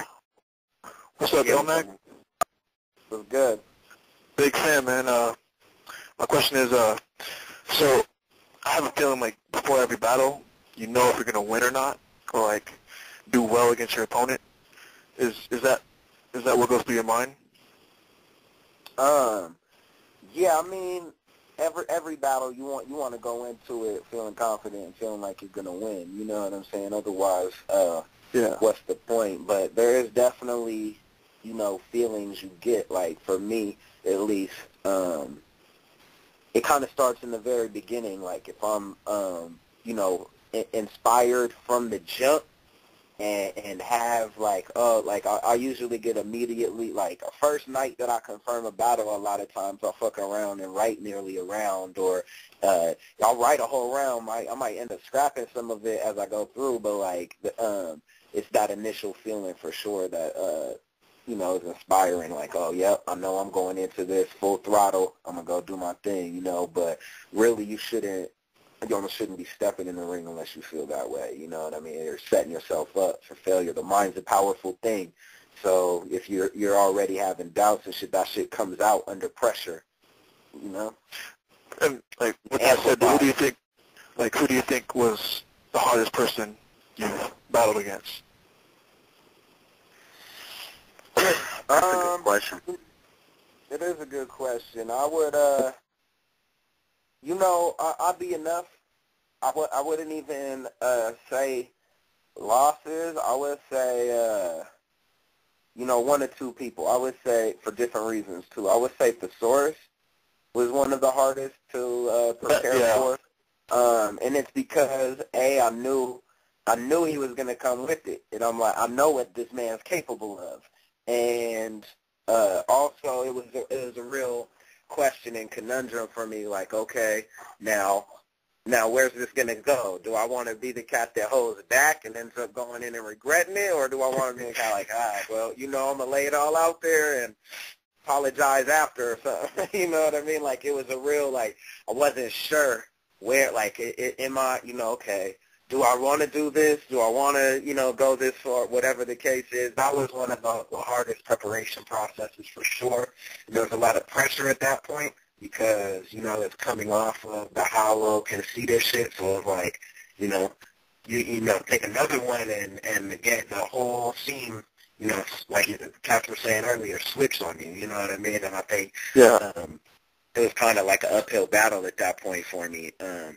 And then my other one, I would say that was like, you know, probably my hardest opponent to prepare for is Big K, honestly, because, you know, this cat's got bars all day, you know, like you really have to cut the filler, cut all that extra setup shit that you're gonna like, you got to cut that unless it's some extraordinary shit, you know. And one of the things I realized was like that, you know, I might have done in previous battles is I needed to not use my opponent's strengths against them, because you're not gonna go in there and, you know, out sarcastic Thesaurus. You're not gonna go in there and out bar Big K or Big B Magic, or, you know, you're not gonna go out there and out preach Loaded Lux. You know what I'm saying? Like, so, but that tends to be, especially when you're preparing for somebody, you know, you're watching their battles and shit, and you're like, oh, like, you know, they got so many bars, I got to go in here and do the same exact thing in order to compete.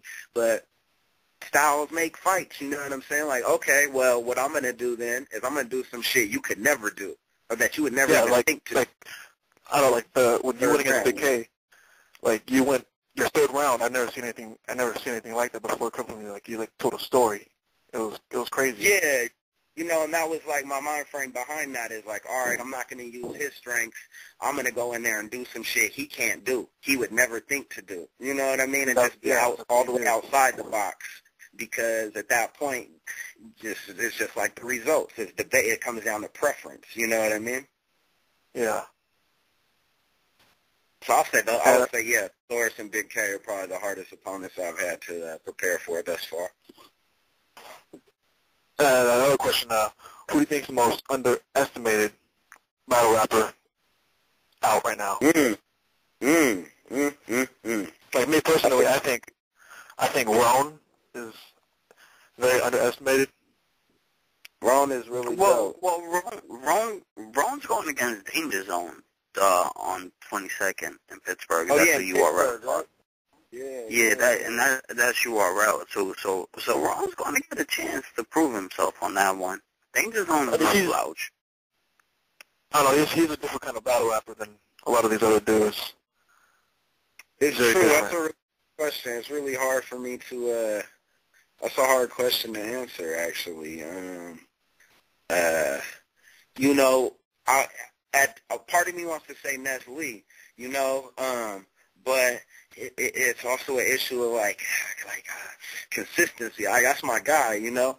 But man, when he's on and when he's doing, like, he does shit that other people can't do. Like, he's such a fundamentally dope rapper and not a battle rapper that, you know, when he's on, he does shit that people can't do and raps in a way that people aren't doing and can't do, because it ain't just some formulaic battle layout. You know what I'm saying? Part of me wants to say him. I don't know, like, I don't know how the mood is, you know, or what the general perception out there is. I feel in general, like, I almost feel like Head Ice, almost, even though Head Ice is respected in every circle, I almost feel like he's still underestimated. You know what I mean? Yeah, he proved himself in the Pat Stay battle. Yeah, man. And even that Daylyt battle, that you seen the Marv 1 battle, right? Yeah. Oh my God. I seen all Head Ice. I still haven't watched that one. Like, he said something like, you talking like you what do you say? Something, you talking shit about rappers with better, but you jealous of rappers with better body frames. You weight hating. Like, I was like this. Just the rappers with better body frames. You weight hating. You know, I lost it right there. No, I love when he told Daylyt, where he said, I asked around about you. And, you know, your people ain't speak poorly on you. They ain't speak highly on you neither. Like, I thought that was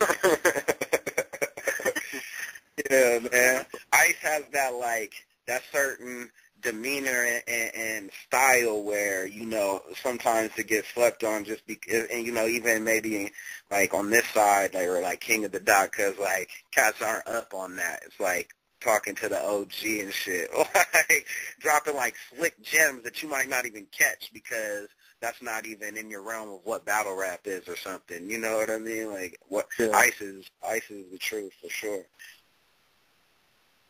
And I got one more question. Do you think you ever battle Pat Stay? Yeah, you know what's funny? I was about to ask that question. I think that'd be a good-ass battle. You know, it's not something I would write off. It isn't something that jumps out at me as being, I don't know. I think it could be a good matchup, but it doesn't jump out at me like being, you know, a great matchup. I think Pat Stay is he has his lane and he's dope, but I don't know. It doesn't strike me particularly, but it's not something I'm not open to either. Well, to extend on that question, it doesn't only have to be Pat Stay, but like, do you ever like want to be like King of the Dot champion? Is that maybe something on your mind? Nah, I mean, that's not something really on my to-do list or something that really excites me, you know. I don't know, like, what does it mean, you know what I mean? like cats ain't out here getting paid more or this and that. Like, there isn't necessarily, I don't know. It's an idle thing, you know. It's not on my to-do list at all. Not at all. I see. All right, man. It was nice speaking with you. I'm a big fan, man. Hey, appreciate it, man. 646-500. You're on the line with Illmac. Well, what up? I whatchamacallit, I got to speak to you guys earlier. You know, I'm just listening in. I ain't gonna hog up the time. I already had my turn. Oh, yeah. 347-403. You're on the line. What's up? 347-403. 301. You're on the line. All right, I'm gonna try one. Yeah, I'm gonna try one more. 424-271. You're on the line with Illmac. This is the last one I'm trying. 424-721. Yeah. Yeah, just let me turn my phone down real quick. Yo, hello? Yeah, what's up, man? No, I had my phone up mad loud. Yo, what's up, Illmac? What's good, man? Shit, chilling. I didn't really have much to You're say. the last caller of the night. Make it count. I'm gonna go ahead and say something then. Shit.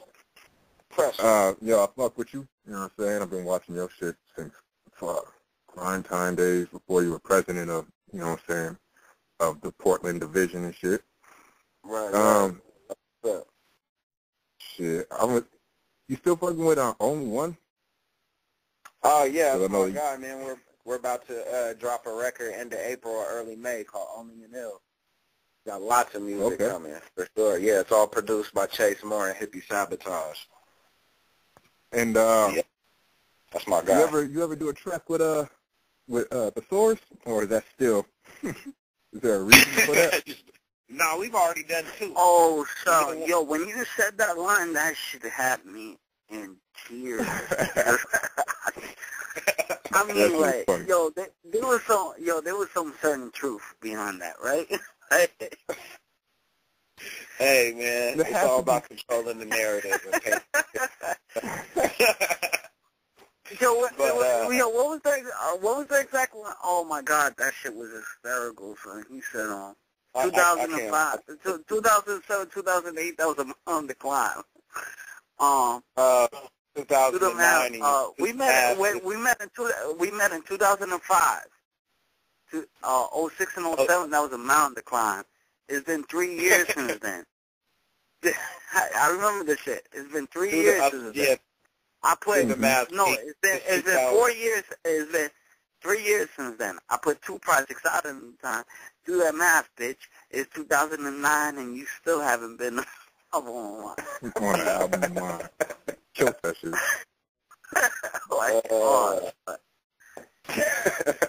Yo, but we've done 2 joints since. One was on his album, and then another, and one was on a bonus track for when for a project of mine. I dropped Squirrel Walton, and then I dropped the Bandcamp exclusive with like a couple extra songs, and one of them was a joint with him and Only One and Chase and Gold, my dude Goldini Bagwell from Sand People. So we've done 2 joints since. Okay. You done 2 joints since then. That's what's up, man. We've done a tour. We did a tour together. Oh, there you go then, shit. Oh, Ostrich Head don't count. What'd you say? Ostrich Head. He said Ostrich Head don't count. You're a fool, dude. Shit. But that's how you could tell I watched. That's how you could tell I watched that battle too many times. Right, that's just a classic, hands down. But I just wanted to plug in. I didn't even push the 1, but I'm glad I got in. You know what I'm saying? Just tell you, you know what I'm saying, I fuck with you. Keep up the good work and shit. And you like you said, you don't know when your next battle is, right? It's just gonna be on KLTV. There was a caller that wanted to call in at 8 o'clock. He couldn't. XL, he battled Daylyt. He wanted to call in. He said he wants a shot at you. He wants to know if you give him that opportunity. No. No, like that. No. Nope. You must know exactly who you're talking about too. Like, nah, fuck that, I'm good. Nah, don't. But that's why. There you go. Already, that's even worse. But, nah, it's like I said earlier. You know what I mean. Anything moving forward's got to be for a reason. You know, and there's no reason for me to do that. Right. Hey, would you ever battle Daylyt? Yeah, he started laughing. He said, hold on. Because here's the thing. We had the conversation with Real Deal last night. Is there any way that Daylyt does to you what he did to Low Pesci? I mean, he could for one, we ain't battling, but yeah, he could do that. There would be different results, but he could potentially do that. But that's where the similarities would end. You know what I mean? Right. And that's not even on some no tough guy shit. It's like when the doctor hits your knee in that place, and your knee just kicks. That's that's like that shit to me. I'm like, how did just based on, like, for me watching, I was like, how did he not just even accidentally swing on him? You know what I mean? It doesn't even matter who you are at that point, bro. It's a matter of being a man. Nah, like, you could be even 10 if you get your ass whooped, you got to swing. It's like reaction, like, oh, yeah. But see, this is what kind of kills me as a battle rap fan, and I kind of agree with you guys too, though. But it's the fact that we let Daylyt get away with this when Lil Pesci still win one bar for bar, which is the sport of the game, right? Okay, that he loses that battle entirely. Yeah, that brings me to a couple points, like what I was saying earlier about Daylyt is you can't talk about Daylyt or his antics or what he's doing if you're not also looking at the fans and the people that perpetuate it. Let him get away with it and reward that shit, because why would he stop? You know what I mean? And that's exactly what I was saying, for sure. And my other point is yes, Lil Pesci outbarred him, but it didn't matter. You know what I'm saying? B-Magic outbarred Daylyt, but it didn't matter. Daylyt does this Jedi mind trick shit where he removes his opponent. B-Magic, people still give B-Magic the win on that. Like, B-Magic is different than Lil Pesci. But what do people talk he gets about? The win. But what do people talk about when they talk about that battle? They talk about Daylyt and what he did. And that's my point is, why battle Daylyt? Why would I battle Daylyt? He removes his opponents from the equation. This is his entire, his whole strategy is it doesn't matter. He removes them from the equation. No one's talking about, Fats' bars. Nobody's talking about Pesci's bars. Nobody's talking about Magic's bars. Nobody's talking about the dude he stripped naked against bars. But you know what? But this is what kind of kills me, though, because I'm a battle rap fan. And, at the end of the day, like, I don't, like, I think Pesci's a decent rapper. Like, whether he should have swung, that's neither here nor there.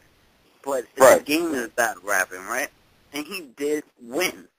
So the fact that he loses automatically because they, like, wipe his balls and touch Lil Pesci on the face, it kind of, like, it bothers me as a battle rap fan.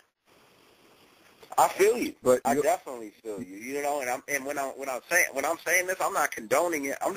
This is what it is. Like, that's his whole strategy is, like, let me ask you this. Name a Daylyt, or, like, spit a Daylyt quotable for me. What's a line? A Daylyt line? Daylyt got bars for days. Don't sleep. Yeah. Daylyt got bars for days. He spits like 16 per battle. the lot of Zay battle is a classic. Yeah. I mean, my point is, it's just like it doesn't matter. Do we still have Tell on? Yo, Tell, what's your opinion on this whole conversation? You mean as far as Daylyt is concerned? Yeah. Like, I mean, because we're having the conversation right now where I was like, I'm pretty much saying that, as much as Pesci deserved the swing and stuff, like, I don't feel like we should be talking about that because the name, like, the sport of the game is to beat somebody in battle rapping, and Pesci did that, right? I agree. Yeah. But they're not going to look at, the people are not going to look at that. But you got to blame the fans, too, because we still give them the views. We still watch it. So, why, like Illmac said, what would make them stop? You can sit here and say, oh, it's corny all day long, but at the end of the day, it's what's winning. And Daylyt says it himself, he's doing it to prove a point, that it doesn't matter what you say. It just matters, like, what you do in the video. You know what I'm saying? He's up there asking, word of mouth is going to spread that. People are going to go watch that. It's going to create more views. So, you know what the biggest testament? You know what the biggest testament to that is? Daylyt got a segment on this interview right now. There you go. Like, we're talking about everything. We're talking about him right now. 24/7. Yo, he all wins. day, but still. He wins right now because we're talking about him. You know what I'm saying? Exactly. And that's the point. That's the point of that he's trying to make through his crazy ass actions. You know. And he's right because, like you said, you know how can you not? He's always been popular. You know, not only does Daylyt have a segment here, Daylyt got a spot in the battle rap house. You know what I'm saying? Like, but he's showing us the flaws in the battle rap house at the same time. Like, this is what's going on, and y'all need to be aware of it because you can't. You know what I mean? It's all relative at the end of the day. You could talk about how battle rap is dying or how this, that, and the third, but if it's not really down to bars.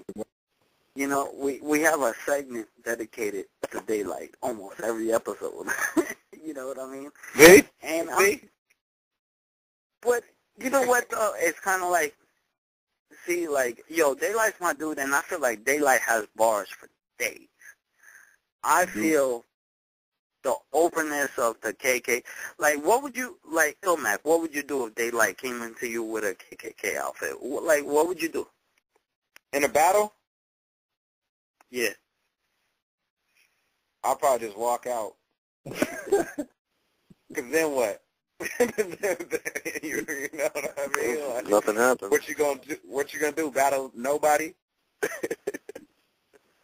That's the thing is like, I don't know. There might be a cheat code to beat Daylyt, but unless, you know, I almost feel like you have, if you're gonna do it, you have, like, he's not. It's like Hollow said it in some interview. I say, like, that I've seen. I want to say he said something to the effect of, like, why would I take him serious when he don't take himself serious?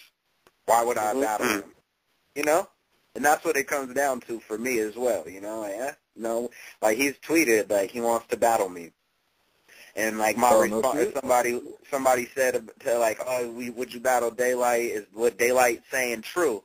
And because he was like, I'll battle Illmac by the end of the year. And I was just like, Daylyt don't even exist. He's the first live-action troll account. You know what I'm saying? Like, that's where he is. That's what he is. He's like hey, you remember in AIM days? You remember the smart bot? You remember the bots?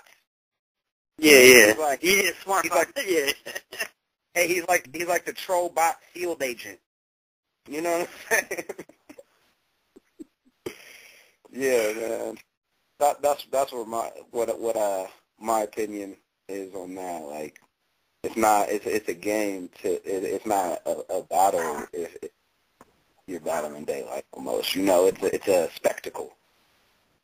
Well, Illmac battle 40-ounce Jets. I don't think you want that death, my nigga. I don't think I want that either. That's a bad either. look all the way around. But Yeah, man. I gotta maintain my rep, man. I can't get bodied again, you know. Yeah, that's a bad look for Rican over here. I mean, come on, man. You lost to niggas that I had to, like, seriously be like, who the fuck is this nigga? Well, yo, I gave Adi Boom his start, son. In the year, I give you that. I give you that. I didn't know who the hell Adi Boom was either, but you still died. And I fuck with you, 40, but you still died, my nigga.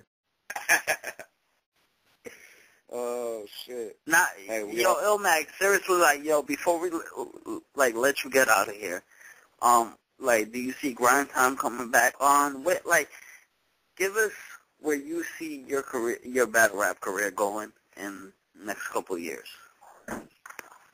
Shit. You know, to answer the first part, no.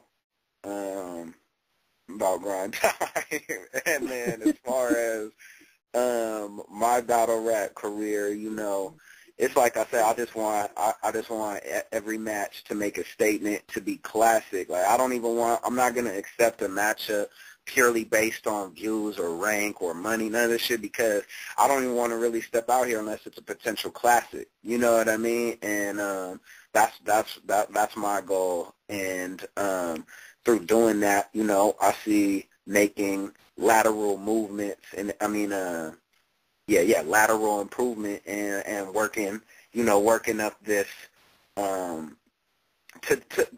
solidify my spot on Mount Rushmore, but what I see setting me apart is the focus, the hyper focus that I'm really trying to put into my music career. For me, battling. You know what's funny? You know what's funny? Yesterday, a few people gave Thesaurus a Mount Rushmore spot, and you beat Thesaurus. Like, does that frustrate you that niggas don't really give you that spot? I think not at all, man. I mean, like, for one, Thesaurus deserves all the shine in the world to me. Like, this cat's held it down across, eras and remained relevant and remained, top of the top. So my hat's off to him. That's my guy, and I respect that. And, too, like, it's just like I was saying earlier that I take all that shit with a grain of salt, because, next battle, these cats will switch their opinion like that. You know what I mean? And so I take the positive just like the negative, Sam, like with a grain of salt, and all the like extra, I didn't make this list, or, this or that. Like, that shit's all extra to me, you know what I mean? I just want to go in here and make classics and have it be a conductor to my music. Like, my main priority in this shit is music. That's what I do best. I made music years before I ever even battled. A lot of cats, it's the opposite. They start freestyling, they get into battling or whatever, then they decide to make music. With me, it was always the opposite. I was recording songs at, 13 years old and this and that. And, like, that's my shit. You know what I mean? That's what I get off on. That's what fulfills me, is doing this music. But this battle shit, I love doing it as well. And it's like chumming the water, you know what I'm saying? Like, it's attracting the fish to the boat, and the music is the boat, you know what I mean? And that's where I'm at with this. So my battle career, I want to make the right moves and take battles that are potential classics and take battles for a reason.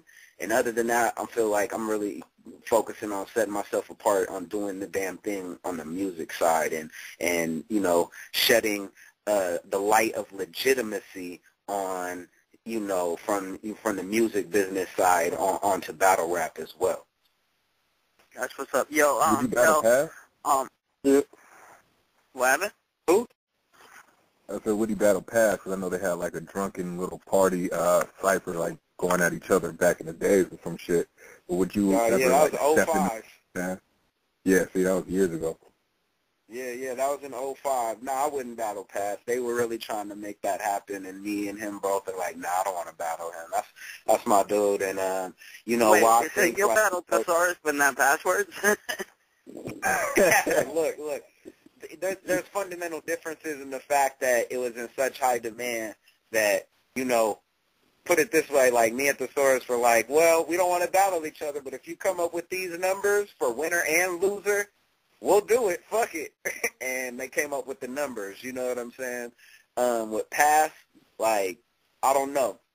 I really fuck with him as a rapper and shit, and I just don't have, like, that motivation to battle him. Like, I want to see him take heads off, and at this point, I just don't think it makes sense. You know what I mean? Like, we would rather catch other bodies at the same event. You know what I mean? And I know he feels the same way because post Battle of the Bay 6, King of the Dot, some of the Fresh Coast cats were pushing very hard to try to get me in Pass to battle. Coming off of his battle at DNA and coming off of my battle with K. And like, really pushing to make that happen. And both of us were kind of in that same boat. Like, like it could be dope, but I just don't feel it. You know what I mean? Yeah, I think it would be crazy because, like, both of y'all, like, one of my favorites, especially, like, Pass has been on a tear lately. Like, since he came back and just dropped the words, I think it's been on some other shit. Hey, you know what would be crazy is him and K. Him and, Big K. Sean? Big K. Oh, I was going to say they already battled, didn't they? Nah, yeah, him and Big K will be crazy. I don't think so. I think Big K's best performance with the Grind Time dudes was you. Like, I think now he's kind of passed. I would rather see Big K versus Tay Rock or somebody like that. I would love to see that too. I just want to see K battle a legitimate opponent. You know what I mean? Yeah. He has the real deal slave effect where niggas don't they know he's nice, so they don't want to step in that line of fire.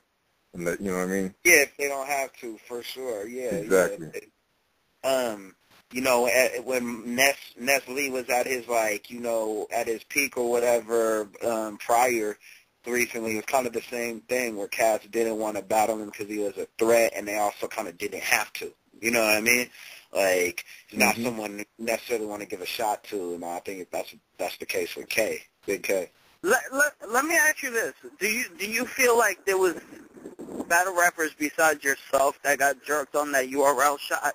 I mean, a la Nestle or Thesaurus.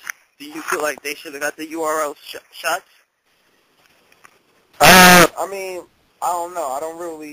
I guess I don't really look at it like that. Like, you know, I know that, you know, URL does numbers and everything, but I don't personally really look at it like it's like a goal to be achieved. Like, oh, if you're not doing it there, then you're not doing it or something. So I don't know if I've ever really thought that or looked at it like, cat, you know, oh, this cat should have got a shot at the big leagues. You know, I don't really feel it like it's like that. You know what I'm saying? And also, you know, URL is intelligent. They want to do what makes sense with their brand, and that makes sense with compatibility with, you know, their market. So I think they do a good job of running their brand and their market, and they know their product. And so I don't think that I could even, you know, be in a position to dictate like, oh, they should have had this or should have did that, because I think they do a pretty good job of doing what they do. And I don't necessarily look at it like, oh, these people deserve, like, you know, this shot or whatever there. Like, it's just it's a different league to me, you know what I mean? And, you know, cats who do get on over there, like, that's that's what's up. You hit other demographics or other fan base, other market, you know. But it's just a different one, you know. All right, that's what's up. Yo, tell people where they could get their haircut from. Any last questions to Illmac when we get out of here? Yo, just add me, tell the barber, bro. But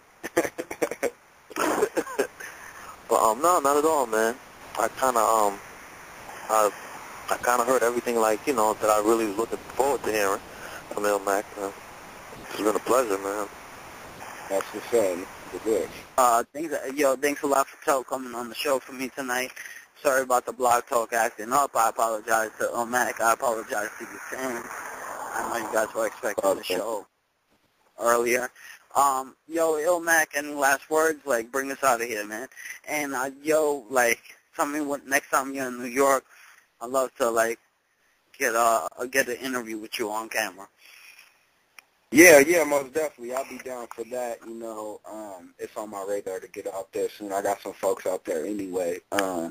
Aside from that, just want to let folks know, check the fucking music. You know what I mean? Like, it's bigger than this battle shit. Follow me on Twitter at Illmaculate. You know, just drop that new single, Do Not Disturb, on iTunes, djbooth.net, all that shit. Holler at me, you know. That's it. Black. 40. Battle Rap Arena tomorrow night, 8 p.m. Yeah.